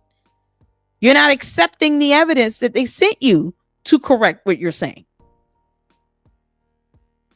And intentional, meaning you're doing this purposefully. You're not doing this, oh, I didn't know I was doing this was wrong. Like, no, now you understand this is provably false. They've proven it with photos, but you didn't accept the proof. Just because you didn't like it doesn't mean it's not going to be deemed, as viable proof or evidence in court. So she's not taking their photos. She made rooms for corrections they requested. When? Because then she would have said, oh, okay, the photos are good enough. When she not? She wants an interview. They said, no, we don't have to give you that. They don't. There's nothing in the law that said they must have an interview with her to correct it. They sent photos. That was their available opportunity. Laws are to be interpreted as written. And if you don't understand how it should be interpreted, you bring in case law. So, yeah, no, she doesn't have to believe it. But that's the thing. She's saying it's a fact. It's not a belief anymore. Provably false statements is defamation. Whether she believes it or not will be irrelevant to the court and to the law. But she's believing this despite evidence to prove otherwise of what the court could deem as evidence. I mean, if we go on and say we don't believe anything we see, I don't believe that I'm wearing a gray shirt anymore. You guys are going to be like, okay, well, what color is that to you, Lady Luck Club? I believe that this is the color red. So now I'm altering what we believe to be fundamental facts now. Because I see this as the color red. You all see this as gray. Right? So if I go around and say, I don't believe that I'm wearing a red polo anymore. I'm wearing, a gray polo anymore. I'm wearing a red one. You guys are going to be like, something wrong with her eyesight? We all see that. We all know that to be the color gray. She's saying it's red.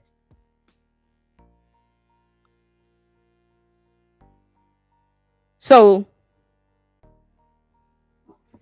at what point do we accept facts to be what it is? If she's saying, okay, the photos are proctored. All right. You saying that you were born a woman obviously is not good enough. You sending a letter out, that's not good enough. You don't want to do an interview, so I'm not happy about that.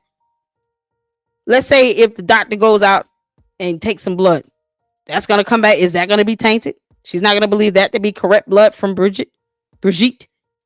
All of a sudden, it's going to be the blood of a goat. At what point do you understand, okay, factual evidence has been submitted. I have to accept this. At what point do we get to that? Because we'll be at this all day. She believes that is very relevant. Her belief is it's not going to get her far in court when it comes to facts. Does that make sense? If they can factually prove with the evidence they have that Brigitte Macron was born a woman, her belief will be irrelevant to that. Because at some point, we got to get to the fact of it. Because that is part of the defamation.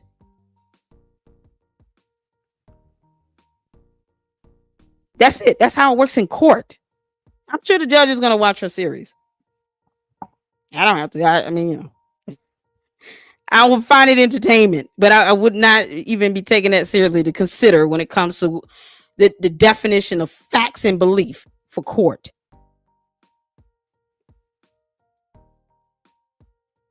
She's saying that the stuff that she got is just is if it were good enough, she would have said, I accept it.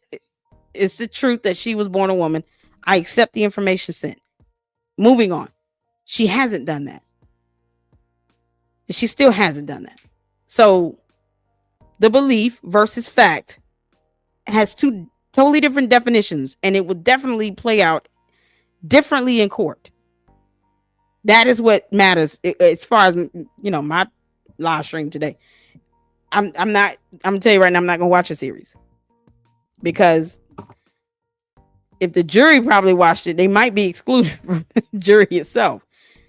But they have to go in non-biased and impartial. And it's going to be based on a finding of fact, the law, and the evidence when they determine a ruling, if it gets that far in court. Not her belief. So this is not about, I ain't jealous of this girl. The girl facing a whole lawsuit from a world leader. Please, that's a headache. Who want that? Me being jealous of one means that I have to accept whatever they got going on in their life into mine. The devil is a lie. I decline that. But when it comes down to it in a court of law, it's a matter of just a finding of fact, laws, evidence. Our beliefs do not matter. Finding of fact, law, and evidence. What happens if she decides to give the interview? Will it end this? No, because she I'll tell you right now, Magnolia, no, because Candace's belief in what she is demanding is at a point where did we get to the point where her saying she wants her doctor to go out and get blood? We know she very clearly has read a lot of evidence on a man. That's what she wants. A man. Okay. People didn't watch this series. If what I was saying was ridiculous, okay, people would not, this wouldn't have gone viral. It wouldn't have gone viral. It would have been so beyond. Exactly.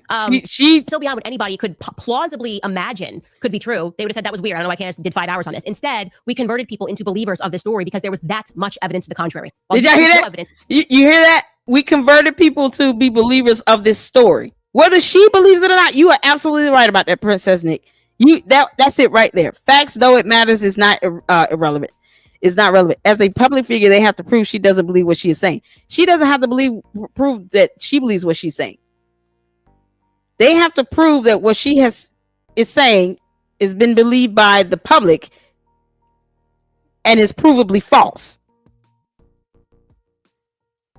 And honestly, whether she believes what she's saying or not is irrelevant. She's a social media influencer. It's the fact that she's gotten over 4.5 million people to believe it internationally. She might not believe any of this shit. I'm just saying, she might not believe any of this at all. But she got 4.5 million people on her platform to believe it. Probably more than that. She doesn't.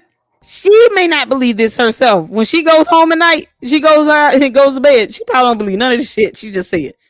But she got everybody else to believe it. That's the persuasiveness of this, right? But they're going to have to prove that what she's been saying is provably false, and she operated on ill intent. Even with what they've attempted to do, with the available opportunities they had to remedy this error, she didn't accept it. And she continued to double down on it in video after video after video after video. So that's part of the defamation. There's so many case law to go into that. There are many cases you can cite for defamation. That's not the only one. Many case law you can pull up for defamation. But defamation, as it's defined to be, is provable false statements that are set to attack your character. That's the crux of that definition of defamation. And you don't have to take my word for it. I would just encourage you all to define defamation. That's what they're going to go based on the angle in court. All these allegations she's saying, they may not even consider that. They're going to consider what they can prove to be false, though. The rest, as far as the Ultra K program and all that stuff, they might not even talk about that in court, because let her believe that nonsense. You know, who's going to sit here and go into whether or not there's some CIA operative Ultra K program? No one's going to go that far in court, right? But what they can prove to be false is what the crux of what the plaintiff are going to focus on, as far as defamation, provably false statements done with ill intent. We're taking malice to a point where we think, you know, her ordering someone to be shot at the stake or something. No, it's just ill intent. That's simple, as defined. Listen, I'm just reading words.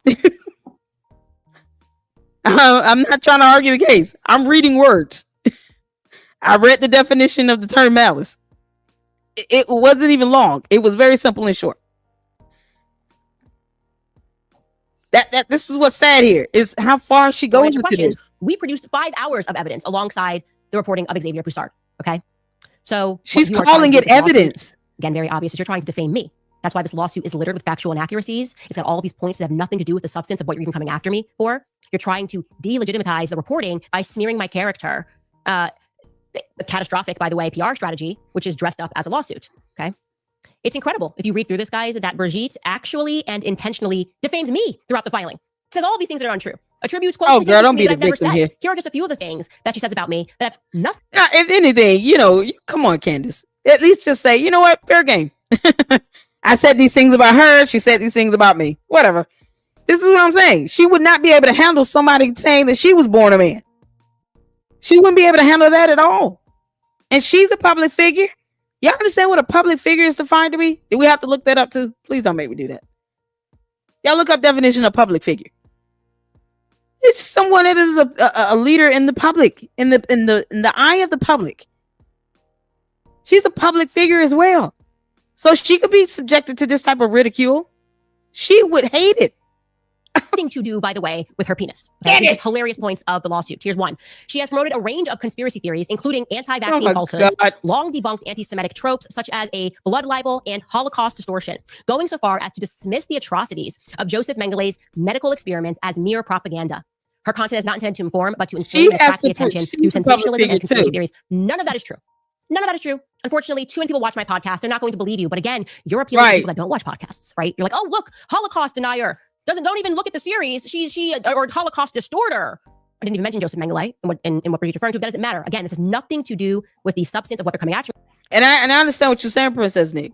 People accuse her of being a man all the time, and she doesn't care. She doesn't care. But she cannot expect others to respond the way she would. There are several other world leaders, spouses that have been accused of being born a man, and they ignored it. But what happens when they don't? You can't expect people to respond and react the same way. You're taking away their free will. How they respond is how they respond. What they chose to utilize as available opportunities to debunk what she's saying is what they chose to utilize. They are not obligated to answer her questions or to interview her. They took upon the opportunities that they chose to utilize that was available to them. You can't, what's good for the goose is good for the gander here. She may not care, but what if someone goes into making an 8-part series about it? What if people go on this for 3 or 4 months about it and report on it relentlessly and write books about it?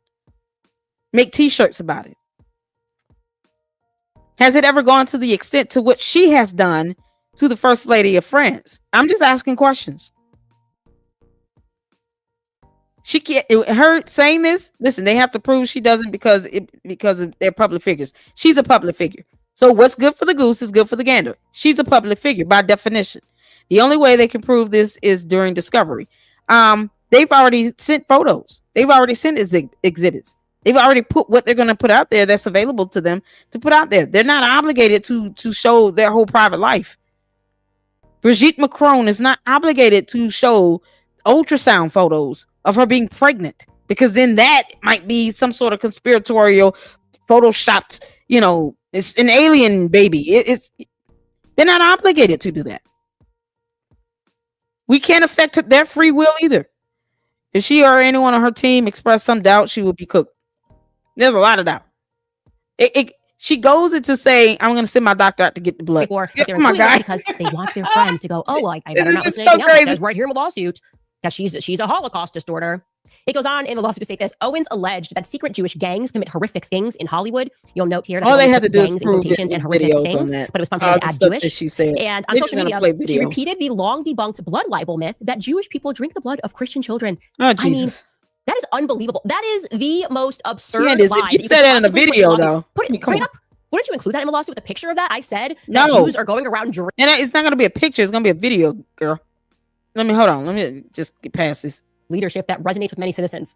Like that's not a factual statement. You can't just be like, factual statement. I am beautiful and powerful and dynamic and people love me. Yeah, same thing. You can't say factual statement. She was definitely born a man.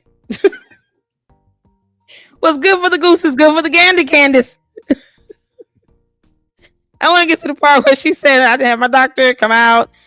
He's a blood. Where is that at? That's what I wanted to play right now. Okay, right now. Then they write this, which is ridiculous. They said Owens supported these claims of violence and criminality with statements that the Macrons are surrounded by criminals, pedophiles, and a quote-unquote extraordinary syndicate. She claimed that they purposefully hire employees. I want to get to that where she said this. Because I just, when I heard that, I was like, wait, what?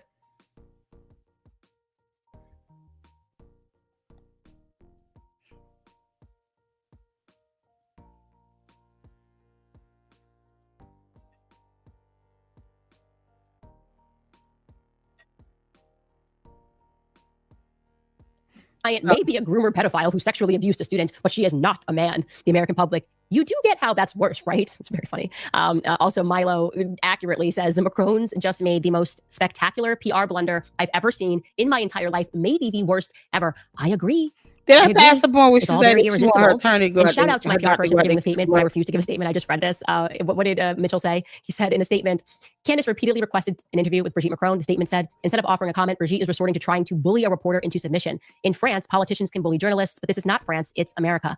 It's absolutely true. We're not going to shut up. You're not going to bully us. Frankly, I find this. But see, that's false, because there is an appeal where those two journalists, had a whole decision reversed because they said they made a mistake in good faith.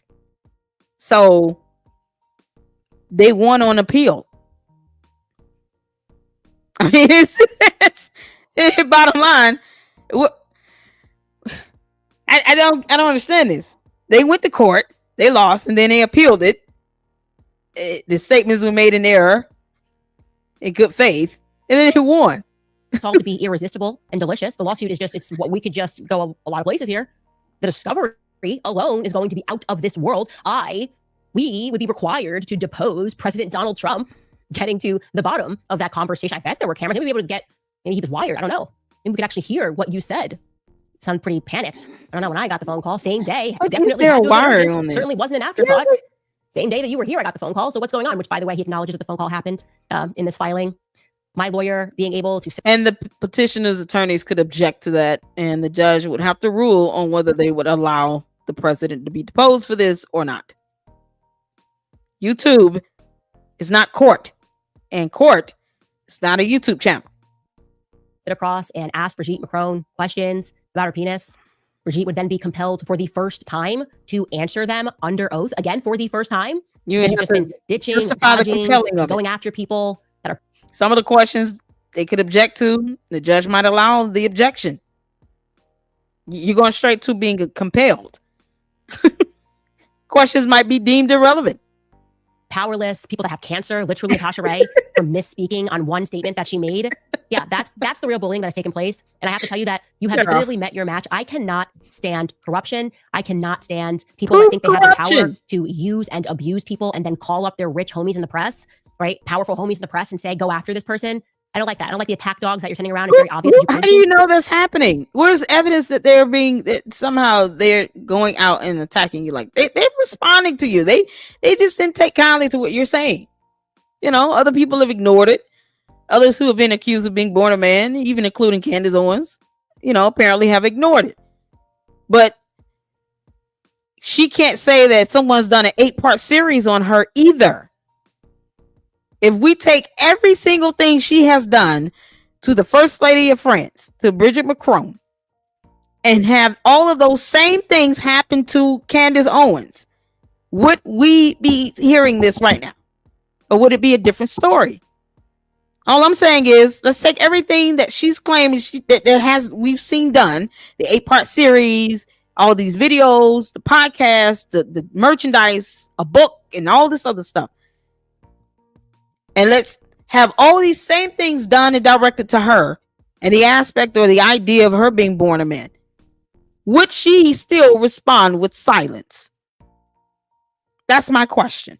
This morning, like I said, you sent this lawsuit because you wanted to smear me, and it's not going to work. Okay, you met your match. And in case you haven't checked what time it is, this is not the world that you grew up in. People are tired of this. Okay, you're paying attention to what's happening with Epstein, what's going on here. We are revolting against this. We're revolting against the perverts that run. You're not accusing Epstein of being born a woman, Candace. You're not accusing Epstein of being born a woman.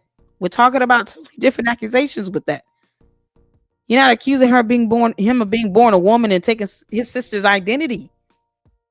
If you want to make the accusation against Epstein, then whatever. But you're not doing that. In the world, I want to be very clear here. I count you among them. I think you're sick. I think you're disgusting. And I am fully prepared to take on this battle on behalf of the entire world. Okay? That's what I'm going to say. On behalf of the entire world, I will see you in court. Anyways, going into some of our sponsors before we get into a couple of updates on the Epstein front. I said it. Did that pass the part where she said, all we got to do is take a little blood? I'm sorry, my friend. The train has left the station. There's even a section of this lawsuit which is hilarious because they list quote unquote factual statements. Like all you need to do is let my doctor come out, get a little blood. Oh God, did I pass that? Just because you label it factual statement does not make it so. Then they have this statement. And the same goes for you, Candace. Just because you're saying it's a fact does not make it so. I think this is a level of hypocrisy for me right now, Candace. Come on now. You're a social media influencer. You are also a public figure. You are literally carrying on as if this were to happen to you, you would be okay with this. They happily reply, yes, Candace Owens, I physically gave birth to 4 children. Elsewhere, she said the same thing. This letter. Here are more of the questions, which you guys are welcome to pause and read. God, I would not answer any of these questions. And then we can show you how we ended it. We urge you to respond to this letter on or before January 23rd, 2025, so we can make arrangements to schedule an interview with the Macrons. We reserve all our clients' rights, claims, and remedies. This letter does not contain a full recitation of the facts underlying this matter.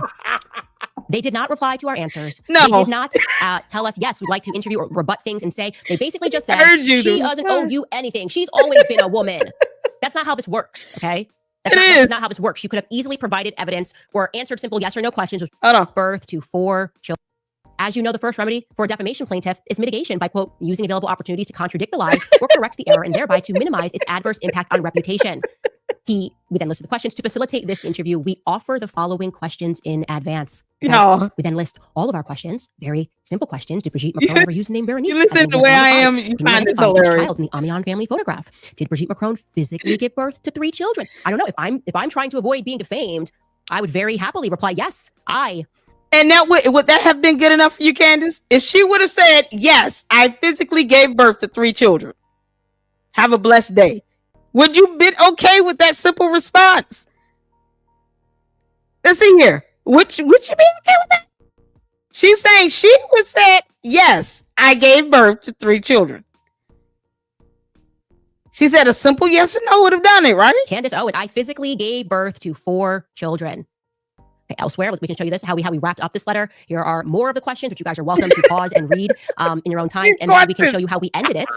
We urge you to respond to this letter on or before January 23rd, 2025, so we can make arrangements to schedule an interview with the Macrons. We reserve all our clients' rights, claims, and remedies. This letter does not contain a full recitation of the facts underlying this matter. They did not reply to our answers. They did not went to the Financial Times as opposed to her. Yeah, we know we can't win. We know it's literally an impossible mountain to scale. We know she very clearly has said. Here are just a few of the things that she says about me.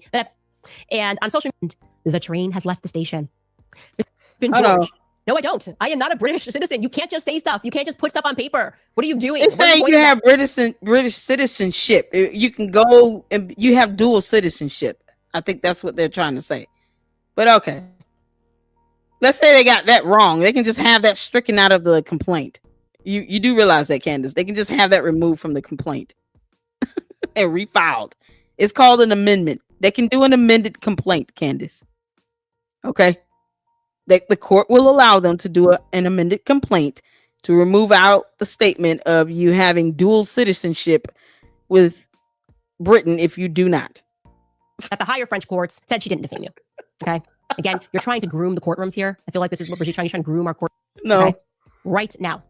Then they write this, which is ridiculous. They said Owens supported these claims of violence and criminality. Oh my God. Where's the part where she said to interview them? Again, we sent this letter to them before we ran the first episode of the show. So this was in early January. Just have our doctor come out, take a little blood. I really want to see that part.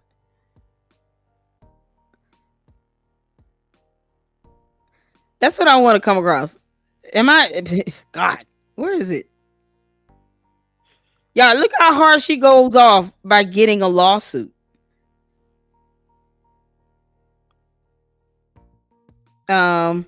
She goes in. Just all in on this. She talking about the CIA. Lord have mercy. Who child? You can try to split hairs in how you feel and how you've always felt like a woman. What I'm saying is that you were born a man and you will die a man. That's the point I'm making. So give us a sample. I'll send my doctors to take your blood. Figure it out real quick. See? Who has to do that? I thought she said a simple yes or no would have been good enough. She said it herself. A simple yes or no to the questions would have been good enough, right? That's in the beginning of the video. And we get towards the end. Now we have to sit here and send a sample of your blood. I'm really a woman. I feel on the inside. I'm a woman.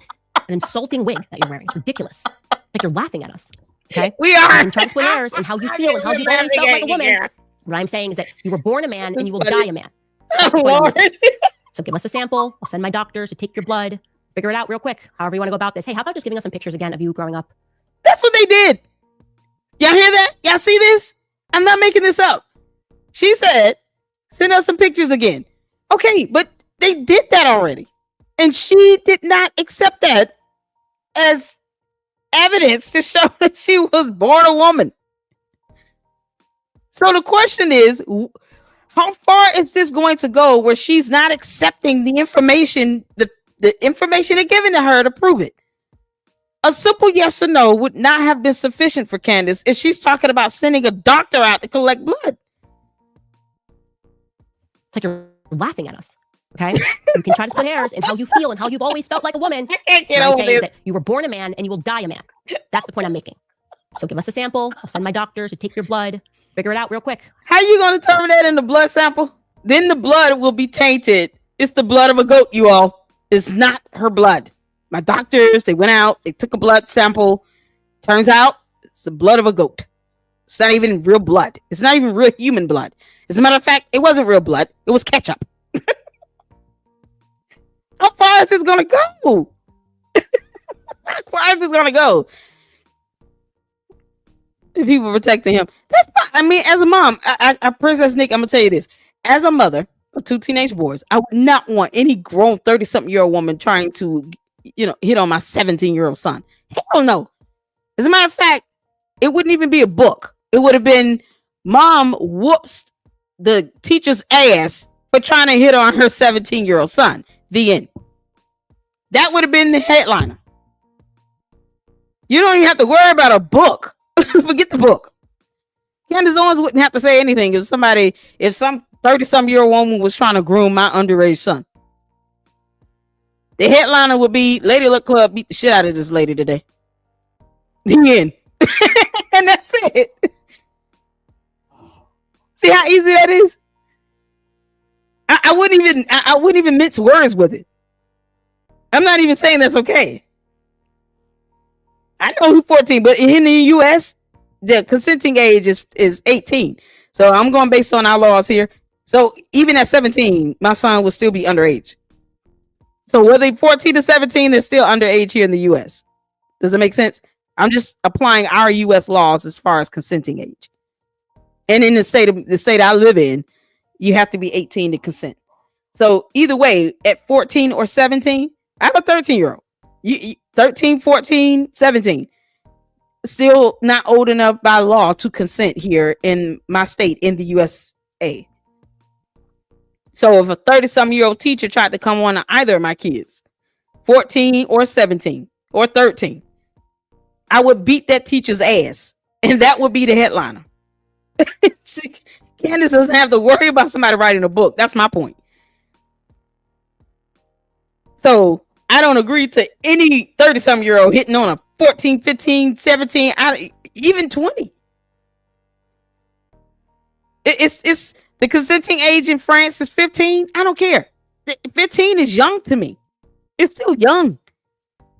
So that part of it is not a good look when you're talking about there being evidence of the first lady grooming him at 15 years old. That wouldn't be a good look at all in court. Not in our U.S. courts. Most moms would whoop her ass. I don't even know why Emmanuel Macron's mama didn't go and beat her ass. That should have been a fight. That should not have gotten past one class at all. That your teacher said, "What do you today?" You bonded intellectually. Okay. What time you go? Your class start tomorrow? Yeah, okay. I would take off work and go up to that school. That's the mama and me talking. So to that, yes, it's a bad look. But in France, it's 15. So if he was 14 and not 15, then yeah. But what does the law says as far as, consequences for that? Hell, you talking about 20-some, 30-some years later and they married? His mama should have said something. His mother, his guardian, somebody should have said something to her when she was a teacher and he was 14. But that didn't happen. That's not what they're going to court for here in the U.S. though. Because there's nothing we can legally do about that, as far as this grooming thing. Is it horrible? Yes, most people will find that to be horrible. I just said I would whoop my kids' ass, teacher's ass. I'm not going. We're not even going to have a conversation about that. I'm just going to go up there and start wailing. And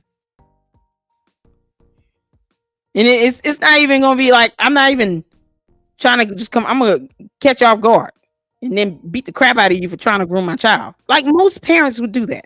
I'm whooping this teacher's ass. That's it. But the lawsuit itself and what's going on in court. Candace wants blood. Candace, you might not get blood, girl. The simple yes or no answers to the questions here. The defamation is in you saying that she was born a man. Come on now. His mother removed him from the school to another city. She followed him there. Yeah, see it. And then what did France do about that? Like, did the mother go to the law enforcement? Did she go to court? There's nothing we can do about that at this point, 30-some plus years later, right? Because he's 40-some years old. Is it still bad thinking about that? Yes. Like I said, his mother should have whooped the teacher's ass. Period. There ain't no but to that. Emmanuel Macron's mom should have whooped Bridget's ass when she found out you're trying to groom my son and he's 14. I'm like, we only having this conversation once. I'm not even gonna sit here taking my earrings out. We're not even gonna have this conversation again. I done moved my child away from you. Let me tell you something. You keep trying to talk to my son. How old are you? Like this should have been Emmanuel Macron's mom. How old are you? How old are you? My child 15, 14. Let me tell you something. I'm not having this conversation no more. Like, that's it. That's there's nothing to discuss further. That's what I'm saying. That's coming from me. That would be my response to some 30-some-year-old trying to come on to my underage child. we having it. This is only one time we doing this. And then I'm gonna pop and I'm gonna swing. And that's it. We done. You ain't got the words. She would not have been able to follow me. Because she would have understood. You follow me. Understand, I will whoop your ass in wherever city we in.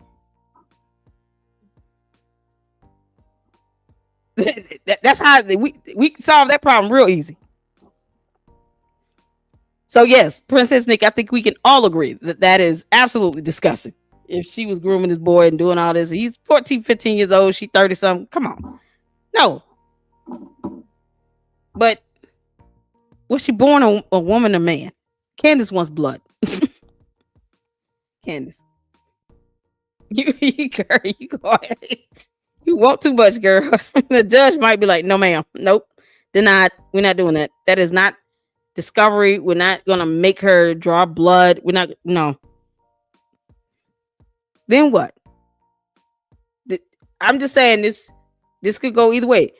A preponderance of the evidence. They only need to be 51% convincing, people. And that burden falls on the petitioner, which is Emmanuel Macron and his wife. And bottom line, 51% convincing. That's how it works in the court of law. Our court of public opinion has a lot of sway, but the preponderance of the evidence is the burden. And Candace wants blood drawn out of this woman's body. Girl. That's why I said, if the jury hears that, they added this in the pleading. I wouldn't have done that if I were Emmanuel Macron's attorneys. I would not put anything in there about the underage grooming stuff. I would not, you're trying to give a backdrop to how they met, but it still comes off bad either way. I said that earlier. So yeah, I wouldn't have added that in there. They can always amend the complaint, but if I had to amend it, I would take that out. I don't even think it's worthy of trying to give a backdrop here in the U.S. courts about how y'all met, knowing that she was 30 something, he was 14, 15 years old. Like, we don't like it either way, right? But the remaining parts of the allegation that they're alleging to be, that they're saying is defamatory and provably false. Yeah. Candace just gonna have to, girl, please just talk about abstaining. Let's keep living. So, all right, y'all. That's all I got. We got the part where she said she wanted her doctor to come in and get blood. And judge is gonna be like, denied. Girl, stop. Like, come on, man. All right, y'all. Thank you so much for tuning in. It's great dialogue. Y'all, this is what freedom of speech looks like. Everybody conversing and giving your opinions. Everybody's entitled to them. There's some things we agree on. There's some things that we don't agree on, and that's okay. Candace says a lot of things that I don't take seriously. And that's just, one independent journalist to a social media influencer. And a couple things that she has said that was genuine that I agreed to. It was all about the U.S. not being involved in a war. But either way, she's a public figure as well, and a huge public figure that has the ability to sway as many people as the president of France can do. So she's gonna have to be careful for these demands and things she's saying. She said a few things that will be contradictory in this video. First, it was a simple yes or no. Then it was let the doctor come out and get blood out of you. It's pick one. You're basically saying, well, you would not accept this evidence now. Come on now, girl. So either way, we will be monitoring this case, and it is going to be interesting as it goes through the court of law. And I am here for it. And I will be posting up the if you guys don't need me to do that, post up the complaint, then that's fine. It is available online.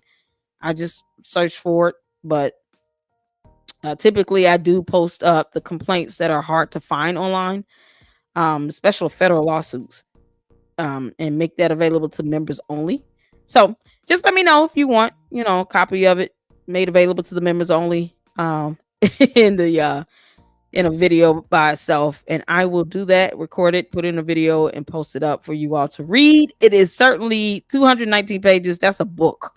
Oh God. So Magnolia said, in my opinion, I feel this is just hilarious to Candace at this point. It is. I mean, I've even laughed. I feel she knows it's bothering the first lady, so she's twisting the knife. Yeah. It's one of those things where it's like in the middle of the kneecap and then twist, and that's it. And it's painful to the first lady. But yeah, y'all watching that video is just, I laughed most of the time. Most of the video, I was laughing. You're born man, you're dire man, and you just let my doctor come out, get some blood. Like, girl, no. I think she knows that deep down. Like, the judge is gonna say, girl, stop. No, ma'am, Mrs. Owens, we're not doing this. So, is her last name Farmer? She's married to a man named George Farmer. Is her last name Farmer? But she still keeps Owens. Is it Owens Farmer? How does she go? Hey, Tanya, how you doing? Hey, LLC. How you doing? How's it going? Y'all, it's late. I know I did not mean to have you all on here for 3 hours and 25 minutes, but this was highly entertaining. And then else, Candace Owens is entertaining. So her job is done as social media influencer. She has 4.5 million supporters on YouTube alone. You have to be entertaining as hell to get the 4.5 mil. Okay. You're either very controversial or you're just entertaining or you're both. I mean, you know, but I thank God for all of you tuning in, hitting the like button, and engaging in the chat. We had some great conversations. Thank you, Princess Nick, and Magnolia, and Candia, and Saint Candace. Candace might be talking about me. I'm just saying her name, and I shouldn't even be saying it. But Saint in 2x4, it says something weird. Somehow somebody jealous. I ain't jealous of nobody being sued by a whole president of a country. Status, thank you all of you all for coming in and tuning in. TL Orca, shout out to Status, all of you. Thank you all so much. This was fun. I'm good. I'm up. I know. I'm about to listen. I'm going to bed in a few minutes because I have to get up later on this morning because it's 1 a.m. my time. And log on for work. Yay, work. But I really appreciate this. This has been great. You guys, make sure you tune in for the replay. Oh man, Candace Owens, international headliner, getting sued by the French president and first lady. Candace, I'm not gonna sit here and say this. Born a man. Oh God, child. She wants the blood of the first lady from her, for reasons. All right. So y'all make sure y'all hit the like button on the way out. To all the spectators in the bushes, hit the like button. It's okay. We appreciate free speech and free thought here. And thank you all so much for tuning in with me. And I will be posting up some videos and letting that premiere. So until tomorrow, hopefully I'll be able to go live. But if not, it's because I have a regular day job and it is what it is. All right. But it's fun. You guys take care of yourselves and have a good evening. Lady Luck out. Deuces.